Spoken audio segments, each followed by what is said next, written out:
আমি তো ভালোবাসি তোকে লিখেছেন সালমা চৌধুরী। তানভীরের সাথে বেশ কিছুক্ষণ সময় কথা বলে আবির নিচে নেমে আসে। মেঘ সোফায় বসে টিভি দেখছে। ড্রয়িং রুমে আর কেউ নেই। আবির মেঘকে দেখেও না দেখার মতন করে রান্নাঘরে চলে গেছে। নিজের জন্য কড়া করে 1 কাপ কফি করেছে।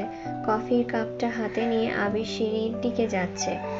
মেঘ কপাল কুঁচকে এক দৃষ্টিতে আবিরের দিকে দেখছে। আবির মনের ভেতরে দুশ্চিন্তাগুলো চেহারায় ভেসে উঠেছে। অষ্টাদশীর আবির ভাইয়ের তামাটে চেহারা দেখে বোঝার চেষ্টা করছে আবির ভাইয়ের কি হয়েছে। মেঘ একবার ভাবছে জিজ্ঞাসা করবে, কিন্তু সাহসও হচ্ছে না। আবির সিঁড়ি পর্যন্ত যেতেই মালিহা খান নিজের রুম থেকে বের হতে হতে আবিরকে ডাকলেন। আবির সিঁড়ির পাশে দাঁড়িয়ে পড়েছে। মালিহা খান সোফায় এসে বসলেন।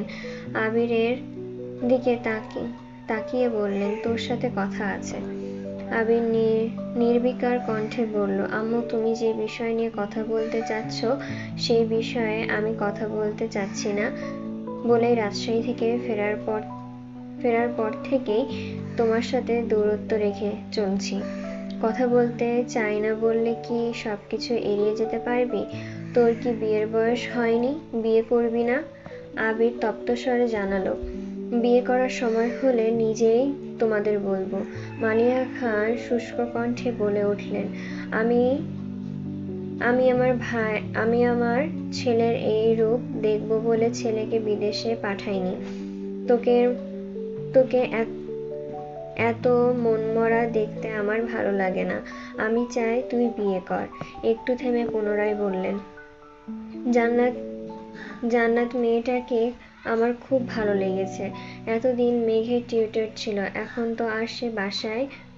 তো সে আমাদের বাসায় পড়ায় না। মেয়েটার খোঁজ নিতে তো সমস্যা নেই। আবির নিশ্চুপ। মেঘ হা হয়ে তাকিয়ে আছে বড় আম্মুর মুখের পানে। মেঘের চোখে মুখে দুশ্চিন্তার ছাপ। কিভাবে বলবে জান্নাত আপুর যে বিয়ে হয়ে গেছে, তাও আবার আসিফ ভাইয়ের সঙ্গে। মেঘ সহসা আবিরের মুখের পানে তাকালো। মালিহা খান মেঘের দিকে তাকিয়ে বললেন, তোর কাছে জান্নাতের নাম্বার আছে? মেঘ বলে, জান্নাত আপুর। মেঘের কথার মাঝে আবির বলে উঠল, ওর কাছে নাম্বার থাকবে কোথা থেকে? তুমি কি শুরু করেছো আম্মু? মেয়েটা পড়াতে এসেছিল, পড়িয়েছে, আলহামদুলিল্লাহ মেঘ চান্স পেয়েছে। মেয়েটাকে দাওয়াত দিয়ে খাওয়াতে চেয়েছো, গিফট দিতে চেয়েছো, সব ইচ্ছে পূরণ করা হয়েছে। তারপরও এই বিষয় নিয়ে কথা কেন ওঠে? মেঘ আহাম্মকের মতন আবিরের দিকে চেয়ে আছে। বলে দিলেই হয় জান্নাত আপুর বিয়ে হয়ে গেছে। আবির মেঘের দিকে তাকিয়ে চোখ রাঙিয়ে ইশারা করলো যাতে কিছু না বলে। আবির দীর্ঘশ্বাস ছেড়ে পুনরায় বলল, সামনে মাইশা আপুর বিয়ে, তুমি বরং সেই দিকে মনোযোগ দাও। আর বিয়ে বাড়িতে গিয়ে কোনোভাবে আমার বিয়ের কথা তুললে আমি কিন্তু সঙ্গে সঙ্গে বিয়ে বাড়ি থেকে চলে আসব। কথাটা মাথায় রাখো। মেইন গেট থেকে ভেতরে 2 কদম এগিয়ে আলী আহমেদ খান উচ্চস্বরে বললেন, হয়েছেটা কি? মা ছেলের মধ্যে কি নিয়ে মনোমালিন্য চলছে? আবির মায়ের দিকে তাকিয়ে ধীর কণ্ঠে বলল, আব্বুকে কিছু বলবা না কিন্তু। বাবার দিকে তাকিয়ে গম্ভীর কণ্ঠে বলল, কিছু না। আবির চলে গেছে। বড় আব্বুকে দেখে মেঘও টিভি বন্ধ করে চলে যাচ্ছে। আলী আহমেদ খান সোফায় বসতে বসতে মালিহা খানকে শুধালেন, কি হয়েছে? মালিহা খান মনমরা হয়ে উত্তর দিলেন, কি আর হবে, বিয়ের কথা বলছিলাম, এর জন্যই রাগারাগি করছে। আলী আহমেদ খান ভারী কণ্ঠে বললেন, তুমি ছেলের আর কিছু বইলো না, মাথাটা একটু ঠান্ডা হোক, আমি কথা বলবো। মালিহা খান শীতল কণ্ঠে জানালেন, ঠিক আছে। আজ মাইশার গায়ে হলুদ। মালিহা খান আর আলী আহমেদ খান গতকালই বিয়ে বাড়ি চলে গেছে। মালিহা খান মাইশাদের বড় ফুপি, তাই ওনার দায়িত্ব একটু বেশি। আরও আগেই যাওয়ার কথা ছিল, কিন্তু অসুস্থতার কারণে আলী আহমেদ খান স্ত্রীকে একা ছাড়তে রাজি নন। ডাক্তার দেখিয়ে গতকাল উনি নিজেই নিয়ে গেছেন। তানভীর ব্যথিত বাকিরা আজ বিয়ে বাড়িতে যাবে। আগে থেকেই বলা, আবির ইকবাল খানের গাড়িতে নিয়ে যাবে। মামনি, কাকিয়া, মেঘ, মিম আর আদিকে নিয়ে যাওয়ার দায়িত্ব আবিরের। মোজাম্মেল খান আর ইকবাল খান অফিস করে বিকেলের দিকে রওনা দেবে। সকাল থেকেই সাকিব আবিরকে কলের পর কল দিয়েই যাচ্ছে যেন যত তাড়াতাড়ি সম্ভব বিয়েবাড়িতে উপস্থিত হয়। সকালে নাস্তা করে ইকবাল খান আর মোজাম্মেল খান অফিসের উদ্দেশ্যে বেরিয়ে গেছেন। বাকিরা রেডি হচ্ছে। গায়ে হলুদের পাঞ্জাবি শাড়ি নেওয়ার দায়িত্ব ছিল আবিরের। নিজে কিছু জামা কাপড় সহ সব ব্যাগ গাড়ির ডিকিতে রাখতে গিয়ে হঠাৎ কিছু একটা মনে করে বাড়ির ভেতরে ঢুকেছে আবির। মিম, আদি, মামনির ততক্ষণে রেডি হয়ে মেঘকে ডাকতে ডাকতে বেরিয়ে পড়েছেন। কাকে আবিরকে জিজ্ঞাসা করলেন, আবির কোথায় যাচ্ছিস? উত্তরে আবির জানালো, ওয়ালেটটা রুমে ফেলে এসেছি, তোমরা গাড়িতে বসো, আমি এক্ষুনি আসছি। হালিমা খান পুনরায় ডেকে বলল, মেঘ রেডি হলো কিনা একটু দেখিস তো। আবির আচ্ছা বলে সিঁড়ি দিয়ে দ্রুত পায়ে উঠে রুমে থেকে ওয়ালেট আর একটা জ্যাকেট নিয়ে বের হয়েছে। জ্যাকেটটা পরে ওয়ালেটটা চেক করতে করতে মেঘের দরজা পর্যন্ত এসে ডাকলো, আর কতক্ষণ লাগবে তোর? আবিরের কণ্ঠ শুনে মেঘ চমকে ওঠে। এতস্ত ঘুরে দাঁড়ালো সে। সঙ্গে সঙ্গে বিছানা থেকে জ্যাকেট টেনে গায়ে জড়িয়ে নিয়েছে। মেঘের তাড়াহুড়ো কর্মকাণ্ডে আবির মেঘের দিকে তাকালো। মেঘের গায়ে এমনভাবে জ্যাকেট জড়ানো দেখে আবির কয়েক সেকেন্ডের জন্য স্থির দৃষ্টিতে তাকায়। মেঘ চিবুক নামিয়ে দাঁড়িয়ে আছে। মেঘ কালো রঙের একটা গাউন পরেছে, সাথে আবিরের গিফট করা একটা গর্জিয়াস হেজাবও পরেছে।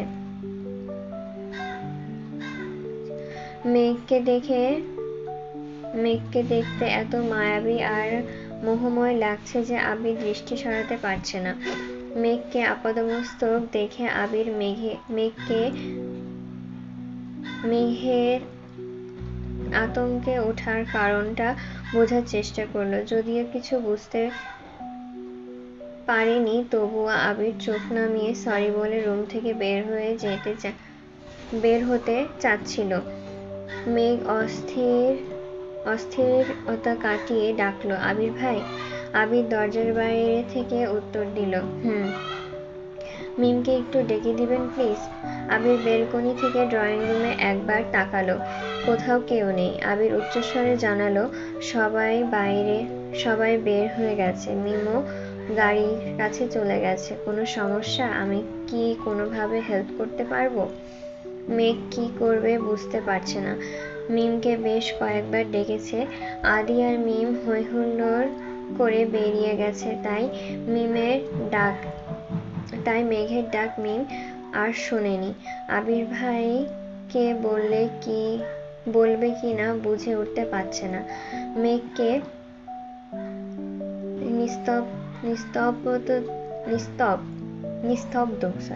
নিস্তব্ধ থাকতে দেখে আবির পুনরায় মেঘের রুমে ঢুকেছে। আবির রুমে ঢুকতেই মেঘ আটকে উঠল, বৃহৎ চোখে তাকালো। আবিরের ভ্রু কুঁচকে প্রশ্ন করলো, কি হয়েছে? মেঘ চিবুক নামিয়ে নিল। মেঘ এখনো জ্যাকেট জড়িয়ে দাঁড়িয়ে আছে। অষ্টাদশীর অশান্ত মন কেমন করে কাঁপছে, কথা আটকে আসছে। মাথা নিচু করে অনেক কষ্টে বলল, জামার চেনটা লাগাতে পারছি না। আবির স্বাভাবিক ভঙ্গিতে মেঘের কাছে এগিয়ে এলো।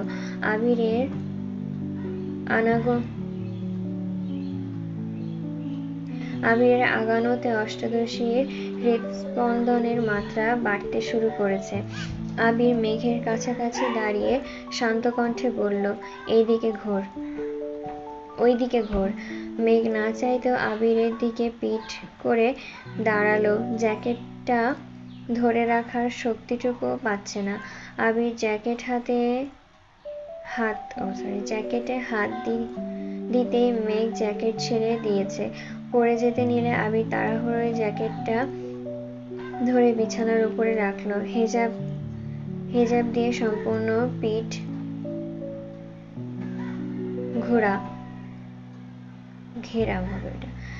ঘেরা। আবির অতি স্বর্ণপণে পিঠ থেকে হেজাবটা সরায়। সহসা অষ্টাদশীর উজ্জ্বল বর্ণের পিঠ উন্মুক্ত হয়। না চাইতেও আবিরের নজর পড়ে সেই অচ্ছদ পৃষ্ঠে, যেখানে পাশাপাশি দুটো কৃষ্ণবর্ণের বিউটি স্পট জ্বলজ্বল করছে। আবির ঢোক গিলে দৃষ্টি সরিয়ে নিল। আবিরের বক্ষ পিঞ্জরে আবদ্ধ হৃৎপিণ্ডটা দিক-বিদিক ছুটছে, যেন পাঁজরের হাড় ভেঙে বেরিয়ে আসবে এক্ষুনি। আবির সর্বাঙ্গ ঘামতে শুরু করেছে। আবিরের হাত কাঁপছে। অন্যদিকে তাকিয়ে কাঁপা কাঁপা হাতে জিপারের স্লাইডার ছুঁতে গিয়ে উষ্ণ হস্তে 3 আঙ্গুল মেঘের উন্মুক্ত পিঠ স্পর্শ করে। আবির আর মেঘের দুইজনের গা এবার একত্রে কম্পিত হলো। আবিরের স্পর্শে অষ্টাদশীর অঙ্গে অব্যক্ত শিহরণ জাগে। দেহের প্রতিটা উপশিরায় তুফান শুরু হয়ে গেছে। কয়েক সেকেন্ডের ব্যবধানে শরীরের প্রতিটা লোম দাঁড়িয়ে পড়েছে। মেঘ চোখ বন্ধ করে দাঁড়িয়ে আছে, তবে তার দাঁড়িয়ে থাকার শক্তি ক্রমশ কমে আসছে। আবির তাড়াহুড়ো করে স্লাইডার টেনে ওপরে উঠিয়ে দ্রুত পায়ে রুম থেকে বের হয়ে গেছে। সিঁড়ি দিয়ে নামতে নামতে পরনের জ্যাকেটটা খুলে ফেলল।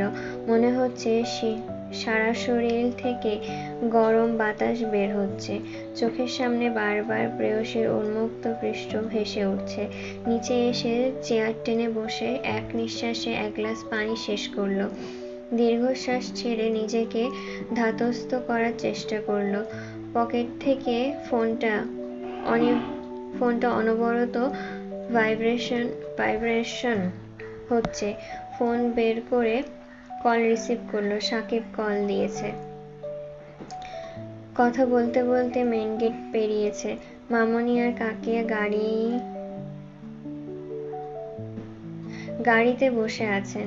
মিম আর আদি ছোটাছুটি করছে। কে সামনে বসবে সেটা নিয়ে 2 ভাই বোনের বিবাদ করছে। আবিরকে বের হতে দেখেই 2 জন শান্ত হয়ে গেছে। অন্যদিকে আবিরের প্রস্থানের পরপরই অষ্টাদশী ধপ করে বিছানায় বসে পড়েছে। উন্মুক্ত পৃষ্ঠে আবির ভাইয়ের স্পর্শ অনুভব করতেই বারবার শিহরিত হচ্ছে মেঘের গত্র। যাও ভেবেছিল জ্যাকেটটা পরবে, কিন্তু এখন মনে হচ্ছে গ্রীষ্মের প্রখর রোদে পুড়ছে তার দেহ। কিছুক্ষণের মধ্যেই নিচে নামলো মেঘ। আবির গেটের তালা ঝুলিয়ে গাড়ির কাছে আসতেই শুনতে পেল 3 ভাই বোনের কথোপকথন। 3 জনই সামনে বসার জন্য উঠে পড়ে লেগেছে। আবির সেই দিকে মনোযোগ না দিয়ে ড্রাইভিং সিটে বসে পড়ল। আকলিমা খান গাড়ির ভেতর থেকে ডাকলো, কিরে তোরা কি গাড়িতে উঠবি? মেঘ বাকিদের উদ্দেশ্যে বলছে, শোন আবির ভাই যে রাগী, গাড়িতে বসে ঘাড় ঘোরালে দিবে মার। তোরা কেউ সামনে বস, আমি বরং পেছনে বসবো। মেঘের কথা শুনে মিম আর আদি দুইজনের দিকে তাকালো।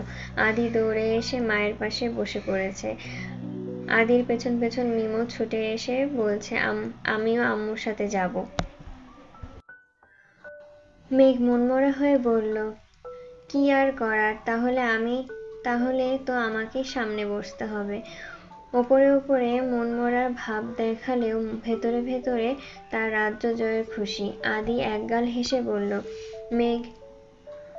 মেঘাপু তুমিই বরং সামনে বসো। মেঘ যে মনে মনে তাই চাচ্ছিল, এটা তো আর তারা জানে না। আবির ভাই গাড়ি চালাবে আর মেঘ পিছনে বসবে, তা হতেই পারে না। গতকাল রাত থেকে প্ল্যান করে রেখেছে, যেভাবেই হোক তাকে সামনে বসতে হবে। মেঘ মিটিমিটি হেসে গাড়িতে উঠেছে। আবির এতক্ষণ বেখেয়ালি থাকলেও পুরো ঘটনাটা সে মনোযোগ দিয়ে শুনেছে। গাড়ির জানালা দিয়ে বাইরের দিকে তাকিয়ে এক হাত দিয়ে মুখ ঢেকে মুচকি হাসলো। আবির চাইলেই সবার মধ্যে মেঘকে সামনে বসতে বলতে পারত। মেঘ যে নিজে থেকে আবিরের পাশে বসার চেষ্টা করছে, এতে আবিরের মন প্রশান্তিতে ভরে গেছে। দিনকে দিন মেঘের করা পাগলামিগুলো আবিরকে তার প্রেয়সীর প্রতি আরো বেশি আসক্ত করে তুলছে। খানবাড়ির রাজপুত্র আর রাজকন্যারা ঢাকা থেকে ত্রিশালের উদ্দেশ্যে যাত্রা শুরু করেছেন। আবিরের মামার বাড়ি ময়মনসিংহ বিভাগে ত্রিশালে। যানজট পেরিয়ে আসতে অনেকটাই সময় লেগে যায়। আবির পূর্ণ মনোযোগ দিয়ে গাড়ি চালাচ্ছে। মেঘ একবার রাস্তার দিকে দেখছে, মাঝে মাঝে আর চোখে আবিরকেও দেখছে। আবিরের দিকে যতবার তাকায় ততবারই বাসার ঘটনার কথা মনে পড়ে যায়। প্রতিবারই অষ্টাদশীর লজ্জায় নুয়ে পড়ে।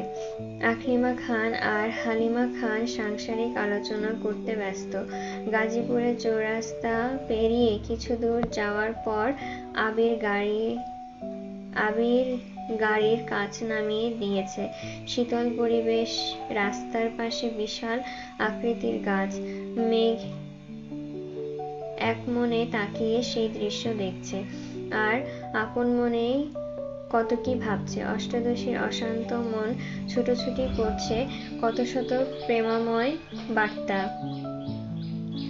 আচমকায় আবির রাস্তার পাশে গাড়ি থামাতে মেঘ সহ বাকিরাও চমকে উঠল।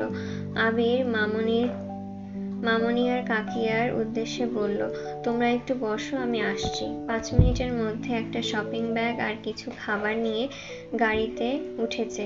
খাবারগুলো মিমদের দিয়ে শপিং ব্যাগটা মেঘকে দিয়ে বলল, এটা রাখ, পরে নিব।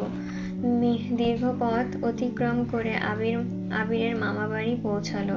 3 মামার বাড়ি পাশাপাশি। বড় মামার বাড়ি দোতলা বিল্ডিং। বিয়ে বাড়ির গেট অনেক দূর থেকেই চোখে পড়েছে। গেটের কাছে অনেকেই অপেক্ষা করছে। মিমদের নামতে দেখে বরণডালা নিয়ে মালা ঘর থেকে বেরিয়ে এসেছে। মেঘ বের হতে যাবে এমন সময় আবির মেঘের হাত টেনে 1000 টাকার নোট মেঘের হাতে দিয়ে আস্তে করে বলল, বরণ করলে এটা দিয়ে দিস। মেঘকে কেউ যেন কোনোভাবে কিছু বলতে না পারে, তাই আবির আগে থেকেই চোখ কান খোলা রাখার চেষ্টা করছে। আবিরের সামনে মালা বরণডালা ধরতেই আবির বিরক্ত স্বরে বলল, আমার এসব পছন্দ না, বরণ করলে ওদের কর। আবির বরণডালায় টাকা দিয়ে মালাকে পাশ কাটিয়ে বাড়িতে ঢুকে পড়েছে। মালা যথারীতি হাসি মুখে বাকিদের বরণ করলো। আবির একটু ভেতরে আসতেই সাকিব দৌড়ে এসে আবিরকে জড়িয়ে ধরে বলল, কেমন আছো ভাই? আলহামদুলিল্লাহ ভালো, তুই কেমন আছিস? আলহামদুলিল্লাহ অনেক ভালো। কত বছর পর তুমি আমাদের বাড়িতে এসেছো, ভালো তো থাকতেই হবে। আবির স্বাভাবিক কণ্ঠে শোধালো, বাকিরা কোথায়? আছে, চলো। ততক্ষণে মেঘেরাও বাড়িতে ঢুকে পড়েছে। আবির বারান্দায় পা রাখতে রাখতে সবার উদ্দেশ্যে সালাম দিল। সালামের উত্তর দিয়ে এক একজন এক এক প্রশ্ন করছে। তাদের মধ্যে একজন বয়স্ক মহিলা উঠে বলল, ওইডা বাবু না? কত বড় হইয়া গেছে, মাশাআল্লাহ। বাবুরে চেনার তো কোনো উপায় নাই। উঠান থেকে মেঘ কথাটা শুনে ফিক করে হেসে দিল। আবির ভাই এত সুপুরুষী দেহি আর এত লম্বা চওড়া মানুষকে কেউ বাবু বলে সম্বোধন করেছে, এটা শুনে হাসি পাচ্ছে। তারপরও নিশ্চিত হওয়ার জন্য মায়ের দিকে তাকিয়ে শোধালো, বাবুকে আম্মু? হালিমা খান বলছেন, আবিরকে ওর নানা বাড়ির মানুষ ছোটবেলায় বাবু বলে ডাকতো। উনি তোর বড় আম্মুর চাচি হন। আবির মৃদু হেসে শুধালো, নানু কেমন আছো? আলহামদুলিল্লাহ ভালো আছি ভাই, তুই ভালো আছিস? তুমি ভালো আছো নি? আলহামদুলিল্লাহ। বেশ কিছুটা সময় আলাপ পরিচয়টা চলল।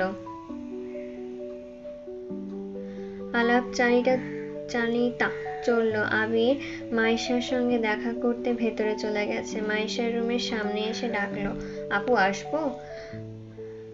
মাইশা আবিরকে দেখেই মিষ্টি করে হাসলো। বিছানা থেকে নেমে জিজ্ঞাসা করলো, কেমন আছিস ভাই আমার? কত বছর পর তোকে দেখছি। আবির উষ্ঠদয় প্রশস্ত হলো। উত্তরে আবিরও বলল, তোমাকেও। আচ্ছা আপু, এই বিয়েতে তুমি খুশি তো? আলহামদুলিল্লাহ, আব্বু আম্মু খুশি থাকলে আমিও খুশি। শুধু একটাই ইচ্ছে, যার কাছে বিয়ে দিচ্ছে সে মানুষটা যেন ভালো হয়। চিন্তা করো না, মানুষ হিসেবে ভাইয়া খুব ভালো। আমি খোঁজ নিয়েছি, তাছাড়া ওনার সাথে আমি দেখাও করেছি। ইনশাল্লাহ তুমি সুখী হবে। তুই দেখা করেছিস? এর মধ্যে মিম, মেঘ আর আদিও মাইশা আপুকে দেখতে এসেছে। মাইশা বরাবরই চাপা স্বভাবের একটা মানুষ, কখনো কারোর বাড়িতে বেড়াতে যায় না, তবে ফোনে প্রায় সবার সাথে কথা হয়। তাছাড়া মালিহা খান বেড়াতে আসলে ওনার মুখে বাসার সবার কথাই শোনে, সেভাবেই চিনে সকলকে। আবির ভ্রু কুঁচকে শুধালো, কেন ভাইয়া কি তোমায় বলেনি? কথা বলি না তো। বিয়ে ঠিক হওয়ার পর একদিন কথা হয়েছিল। আমার কথা বলতে খুব অস্বস্তি লাগে। উনি মাঝে মাঝে কল দেন, কিন্তু আমি রিসিভ করি না। আবির শপিং ব্যাগ আর নিজের পকেট থেকে একটা চিঠি বের করে মাইশা আপুর হাতে দিয়ে বলল, তুমি কথা বলো না বলেই তোমার জামাই মাঝ রাস্তায় দাঁড়িয়ে থেকে আমাকে দিয়ে পাঠিয়েছে। এটা পড়ে ওনাকে কল দিতে বলেছে। মেঘ উত্তেজিত কণ্ঠে শুধালো, রাস্তায় ওই লোকটা কি আপুর বর ছিল? আবির মেঘের দিকে তাকিয়ে ওপর নিচ মাথা নাড়ালো। মেঘ মুচকি হেসে বলল, মাশাআল্লাহ আপু, ভাইয়া কিন্তু অনেক কিউট আছে। মাইশা লজ্জায় আড়ষ্ট হয়ে যাচ্ছে। মাইশা কিছু বলার আগে আবির মেঘের উদ্দেশ্যে গম্ভীর কণ্ঠে বলল, হয়েছে, তোর এত পাকনামি করতে হবে না। আপুর হাজবেন্ড আপু বুঝবে। তোরা যা এখন। মেঘ, মিম আর আদি রুম থেকে বেরিয়ে যাচ্ছে। আবির পা বাড়াতেই মাইশা আবিরের হাত চিমটি কেটে আস্তে করে বলল, আমার জামাইরে কিউট বলছে, তাতে তোর এত জ্বলছে কেন? কাহিনী কি চলে? তখনই রুমে মালার আগমন হলো। আবির মালাকে দেখে থমথমে কণ্ঠে জবাব দিল, কিছু না। মালা বলল, ভাইয়া কেমন আছো? ভালো। আবির মাইশার থেকে বিদায় নিয়ে চলে গেছে। আবির সাকিবের সঙ্গে থাকবে, তাই গাড়ি থেকে ব্যাগ নামিয়ে সাকিবের রুমে গেল। সাকিব আর মালারাও সম্পর্কে চাচাতো ভাই বোন। মেঘ, মিম, দিশা, স্মৃতি ওরা চারজন এক রুমেই থাকবে বলে ঠিক করেছে। দিশা মালার আপন ছোট বোন, স্মৃতি সাকিবের ছোট বোন। খাওয়া দাওয়া করে বিকেলের দিকে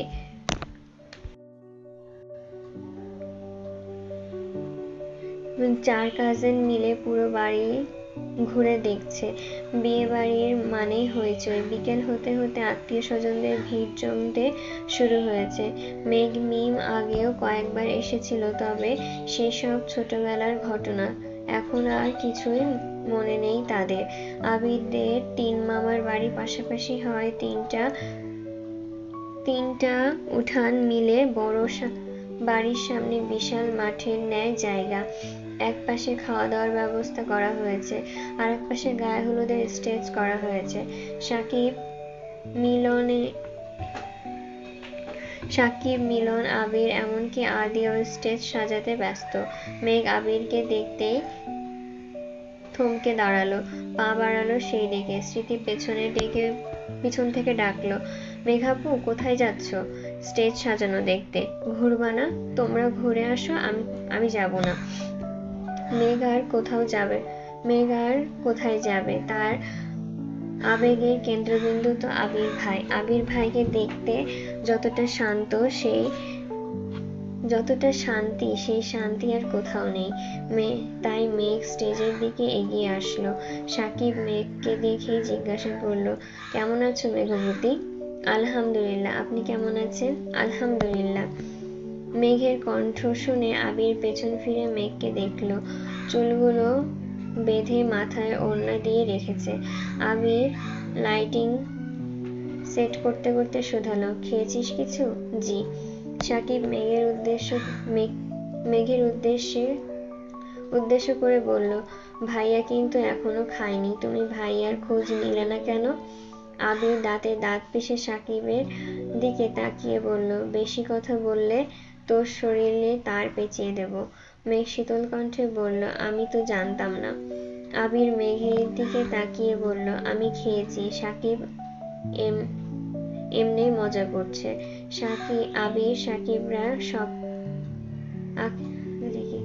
আবির সাকিবরা কাজ করছে। মেঘ চেয়ারে বসে বসে তাদের কাজ করা দেখছে। কিছুক্ষণ পর স্মৃতি, দিশা আর মিমো চলে এসেছে। সবাই চেয়ারে বসে গল্প করছে, অথচ মেঘের নজর আবিরের দিকে। আশেপাশে কে কি বলছে সেসবের কোনো মনোযোগ নেই তার। স্টেজ সাজানোর প্রায় শেষের দিকে। তখন মালা একটা প্লেটে অনেক রকমের পিঠা নিয়ে এসেছে। আবিরকে ডেকে বলছে, আবির ভাইয়া, তোমার জন্য পিঠা নিয়ে এসেছি। মালার কথায় আবির কোনরূপ প্রতিক্রিয়া দেখালো না, ফিরে তাকালোও না। অথচ মেঘের ছ্যাঁত করে রাগ উঠে গেছে। মনে পড়ে গেছে বাসায় আবির ভাইয়ের ওপর ঢলে পড়তে যাচ্ছিল এই মালা আপু। আবির ভাইয়ের প্রতি তখন তীব্র ভালোবাসার অনুভব করতে না পারলেও সেদিন ঠিকই কেঁদেছিল সে। তবে এখন তো সে আবিরকে ভালোবাসে। আবির ভাই ভালোবাসুক বা না বাসুক, অষ্টাদশীর মনে প্রাণে আবির ভাইকে ভালোবাসে। আবিরের আশেপাশে সে কাউকে সহ্য করতে পারবে না। মেঘের ভেতর ভেতর রাগে ফুঁসছে। মালা পুনরায় বলল, পিঠাগুলো খেয়ে নাও ভাইয়া। আবির পেছনে না ফিরে বলল, আমি খাবো না পিঠা, ওদের দে। হাত দিয়ে মেঘেদের ইশারা করলো। আবিরের কথায় মালা পছন্দ হয়নি। অকস্মাৎ সাকিব বলল, 3 দিন যাবৎ এত কাজ করছি, আমাকেও তো একটা পিঠা সাধতে পারিস। মালা সাকিবের ওপর নিজের ক্ষোভ প্রকাশ করে, তুই কি বাড়ির মেহমান যে তোকে আলাদা করে পিঠা দিতে হবে? সাকিব মন খারাপ করে বলল, আজ মেহমান হতে পারিনি বলে কেউ দামই দেয় না। মালার আর কথা বাড়ালো না, মেঘের হাতে পিঠাগুলো দিয়ে চলে গেছে। পিঠাগুলো সে আবিরের জন্য আলাদা করে এনেছিল। নকশি পিঠা, সবগুলোই লাভ আকৃতির। পিঠাগুলোর দিকে নজর পড়তেই দ্বিতীয় দফা রেগে উঠে গেল মেঘ। মিম আর স্মৃতির দিকে পিঠাগুলো দিয়ে বলল, তোরা খা, আমি খাবো না। আবির সাকিবের দিকে তাকাতেই সাকিব জিজ্ঞাসা করলো, কি হয়েছে মেঘবতী, পিঠা খাবে না কেন তুমি? আমাদের বাড়ির পিঠাগুলো কি অপরাধ করেছে যে তুমি তাদের ছুঁয়েও দেখছো না? মেঘ গম্ভীর মুখে উত্তর দিল, পিঠা খাবো, তবে এগুলো না। সাকিব বলে, এই মিলন, মেঘবতীর জন্য পিঠা নিয়ে আয়। যত জাতের পিঠা ঘরে আছে সবগুলোই নিয়ে আসবি। মেঘ ভ্রু কুঁচকিয়ে বলল, আমি এখন পিঠা খাবো না। মিলন সেসবে পাত্তাও দিল না। কিছুক্ষণের মধ্যেই বড় প্লেট দিয়ে অনেক প্রকারের পিঠা এনে মেঘকে দিয়েছে। মেঘ না চাইতেও 2-3টা পিঠা খেয়েছে। আবির লাইটিং এর কাজ শেষ করে মেঘের পাশে চেয়ারে বসেছে। মেঘ আবিরের দিকে প্লেট এগিয়ে দিয়ে বলল, নেন পিঠা খান। আবির 2 হাত সামনে এগিয়ে বোঝালো হাতে ময়লা, খাবে কি করে? মেঘ ভনিতা ছাড়াই বলল, হাত ধুয়ে আসুন। আবির রাশভারী কণ্ঠে বলল, কষ্ট লাগছে। আবির মুচকি হেসে আস্তে করে বলল, খাইয়ে দিব আমি? দিলে খারাপ হয় না। মেঘ কথাটা মজা করে বলেছিল। আবির ভাই যে এভাবে রাজি হয়ে যাবে এটা ভাবেনি। আবিরের পছন্দ মতো কয়েকটা পিঠা খাইয়ে দিয়েছে। হঠাৎ আবিরের চোখ পড়ল বড় মামার সঙ্গে আবিরের আব্বু বাড়িতে আসছেন।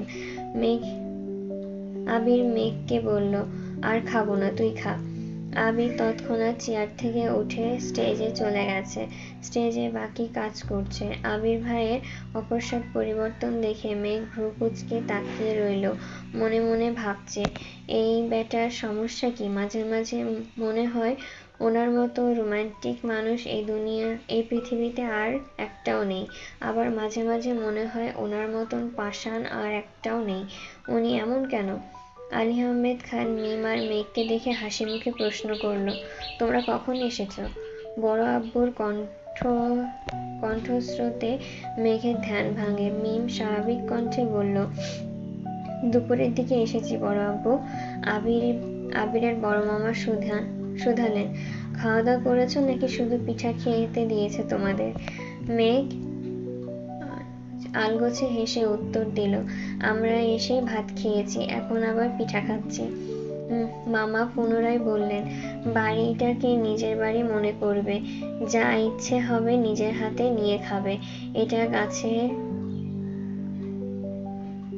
সেটা গাছের কোনো ফলই হোক অথবা ঘরের কোনো খাবার। মিম আর মেঘ একসঙ্গে বলল, আচ্ছা বড় মামা। হঠাৎ করে বাড়ির পরিবেশ বদলে গেছে। হই হুল্লোড় করে 3 গুণ বেড়ে গেছে। মাইশার শ্বশুরবাড়ি থেকে বেশ কয়েকজন গায়ে হলুদের শাড়ি, মেহেদি আরো কি কি নিয়ে এসেছে।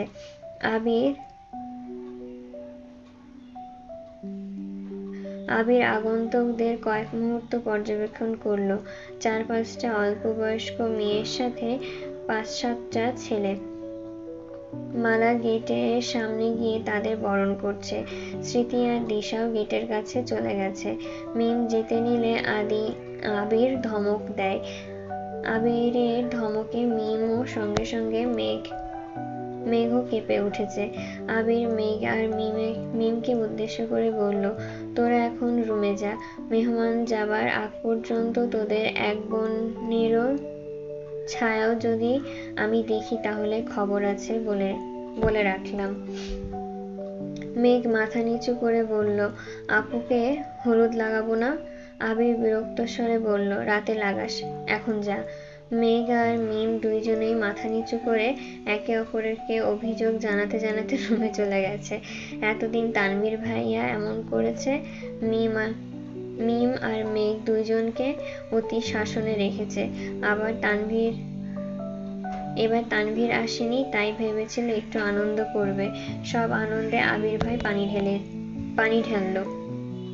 ঢেলে দিল। সন্ধ্যার পরই মেহমান চলে যায়। মাইশা আপু মিম আর মেঘকে খুঁজে না পেয়ে দিশাকে দিয়ে ডেকে পাঠিয়েছে। মাইশা আপুর 4 জন বান্ধবী এসেছে। মালা আপুও 3টা বান্ধবী এসেছে। তাছাড়া খালাতো মামাতো বোনরা তো আছেই। সন্ধ্যার পর থেকে বাড়িতে শাড়ি পরার ধুম পড়েছে। মিম আর মেঘ বিছানায় এক পাশে বসে সবার সাজগোজ দেখছে। মাইশা আপু বারবার দুজনকে শাড়ি পরতে বলছে। মিম শাড়ি 2 চোখে সহ্য করতে পারে না, কিন্তু সবার শাড়ি পরা দেখে মেঘের খুব ইচ্ছে করছে শাড়ি পরতে। তবে আজ পর্যন্ত কখনো শাড়ি পরেনি সে, তাই শাড়ি সামলাতে পারবে না ভেবে ভয় পাচ্ছে। মাইশা আপু এক বান্ধবীকে দেখে হঠাৎ মেঘে রাকিবের গার্লফ্রেন্ডের কথা মনে পড়ে গেল। জান্নাত আপুর বিয়েতে কত সুন্দর করে স্টেজে এসেছিল। রাকিব ভাইয়ের গার্লফ্রেন্ডকে দেখে সেই দিন মেঘেরও শাড়ি পরতে ইচ্ছে হয়েছিল, তবে আজ আর সাহস পাচ্ছে না। আচমকা মাইশা আপু মেঘের দিকে তাকিয়ে জোর গলায় বললেন, মেঘ তুমি কিন্তু শাড়ি পরবে। একদম না, শুনবো না। পরবে মানে পরবেই। আপু আমি কখনো শাড়ি পরিনি। তোমার যেভাবে সুবিধা হয় সেভাবেই শাড়ি পরানো হবে, তুমি চিন্তা করো না। মিমের এসব শাড়ি পরা দেখতে দেখতে আর ভালো লাগছে না। মেঘ শাড়ি পরবে শুনে মন খারাপ করে রুম থেকে বেরিয়ে গেছে। মেঘও রেডি হতে ওয়াশরুমে গিয়েছে। মাইশাপু মিটিমিটি হাসছে। মাইশাপুর বেস্ট ফ্রেন্ড জিজ্ঞাসা চোখে চেয়ে প্রশ্ন করলো, কিরে হাসছিস কেন? মাইশা পাশের আশেপাশে দেখে বান্ধবীর কানের কাছে বিড়বিড় করে বলল, আবিরের কথা বলেছিলাম না তোকে? ওর চাচাতো বোন মেঘ। আমি শিওর আবির মেঘকে পছন্দ করে, কিন্তু বলতে পারছে না। মেঘকে শাড়ি পরাচ্ছি যাতে আবিরের রিয়াকশন বুঝতে পারি, বুঝলি? মাইশার শ্বশুরবাড়ির লোকজন চলে গেছে অনেকক্ষণ হলো, তবুও মিমের পাত্তাও নেই। আবির আদিকে দিয়ে ডেকে পাঠিয়েছে, অথচ মেঘ আর মিম এখনো নামছে না। হঠাৎ আবিরের মনে হলো মেঘের জন্য সে আলাদা করে গায়ে হলুদের ড্রেস নিয়ে এসেছিল, যেটা আবিরের ব্যাগেই আছে। আবির সাকিবদের ঘরে গিয়ে ড্রেসটা বের করে দেখছে। গায়ে হলুদ উপলক্ষে সবার জন্য রানী গোলাপি রঙের শাড়ি পাঞ্জাবি আনা হয়েছে। কালার পছন্দ করার দায়িত্ব আবিরের ছিল, তাই হলুদ রং বাদ দিয়ে অন্য রংকে প্রাধান্য দিয়েছে সে। শাড়ি পাঞ্জাবি কেনার দিন মেঘের জন্য একটা ড্রেস কিনেছিল, কিন্তু বাসায় আসার পর সেই জামা দেখে মন ভরেছিল না। তাই গতকাল রাতে মার্কেটে গিয়ে অনেক খুঁজে মেঘের জন্য পছন্দ মতো রানী গোলাপি রঙের একটা ড্রেস নিয়ে এসেছে। ড্রেসটা পরলে তার স্প্যারোকে কেমন লাগবে সেটাই ভাবছে,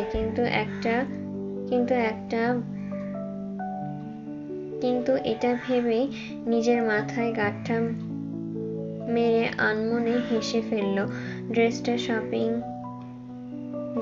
শপিং এর ভেতরে মালাদের ঘরের সামনে উঠান পর্যন্ত আসতেই মালিয়া খান ডাকলেন, এসে থেকে কোথায় ঘুরে বেড়াচ্ছিস? ভাবি বলল আসার পর নাকি অল্প ভাত খেয়েছিলি, তোর কি খিদে পায় না? পিঠা দিব তোকে, নাকি ভাত খাবি? এখন কিছু খাবো না আম্মু, বিকেলে পিঠা খেয়েছি, ক্ষুধা লাগলে খাবো, তুমি টেনশন করো না। আবির মায়ের সাথে কথা বলে যেই না ঘুরতে যাবে তখনই সামনে মালা হাজির হলো। আবিরের কণ্ঠ শুনে নিজের রুম থেকে বেরিয়ে এসেছে। মালা উত্তেজিত কণ্ঠে শোধালো, ভাইয়া তোমার কি কিছু লাগবে? আমায় বলো, আমি এক্ষুনি দিচ্ছি। আবিরের হাতে শপিং ব্যাগ দেখে পুনরায় প্রশ্ন করলো, শপিং ব্যাগে কি? আবির রাগান্বিত কণ্ঠে উত্তর দিল, সে যাই থাকুক, তোর ভাবতে হবে না।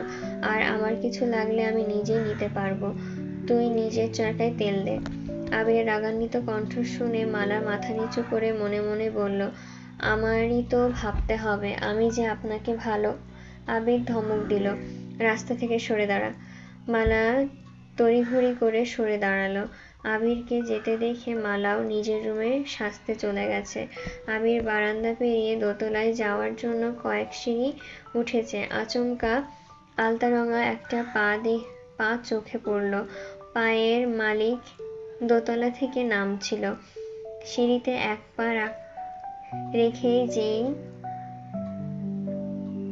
রাখতেই যেন থমকে দাঁড়িয়েছে। আবির স্বাভাবিকভাবে চোখ তুলে তাকাতেই আশ্চর্য বনে গেল। চোখে পড়ল এক মায়াবিনীর দিকে।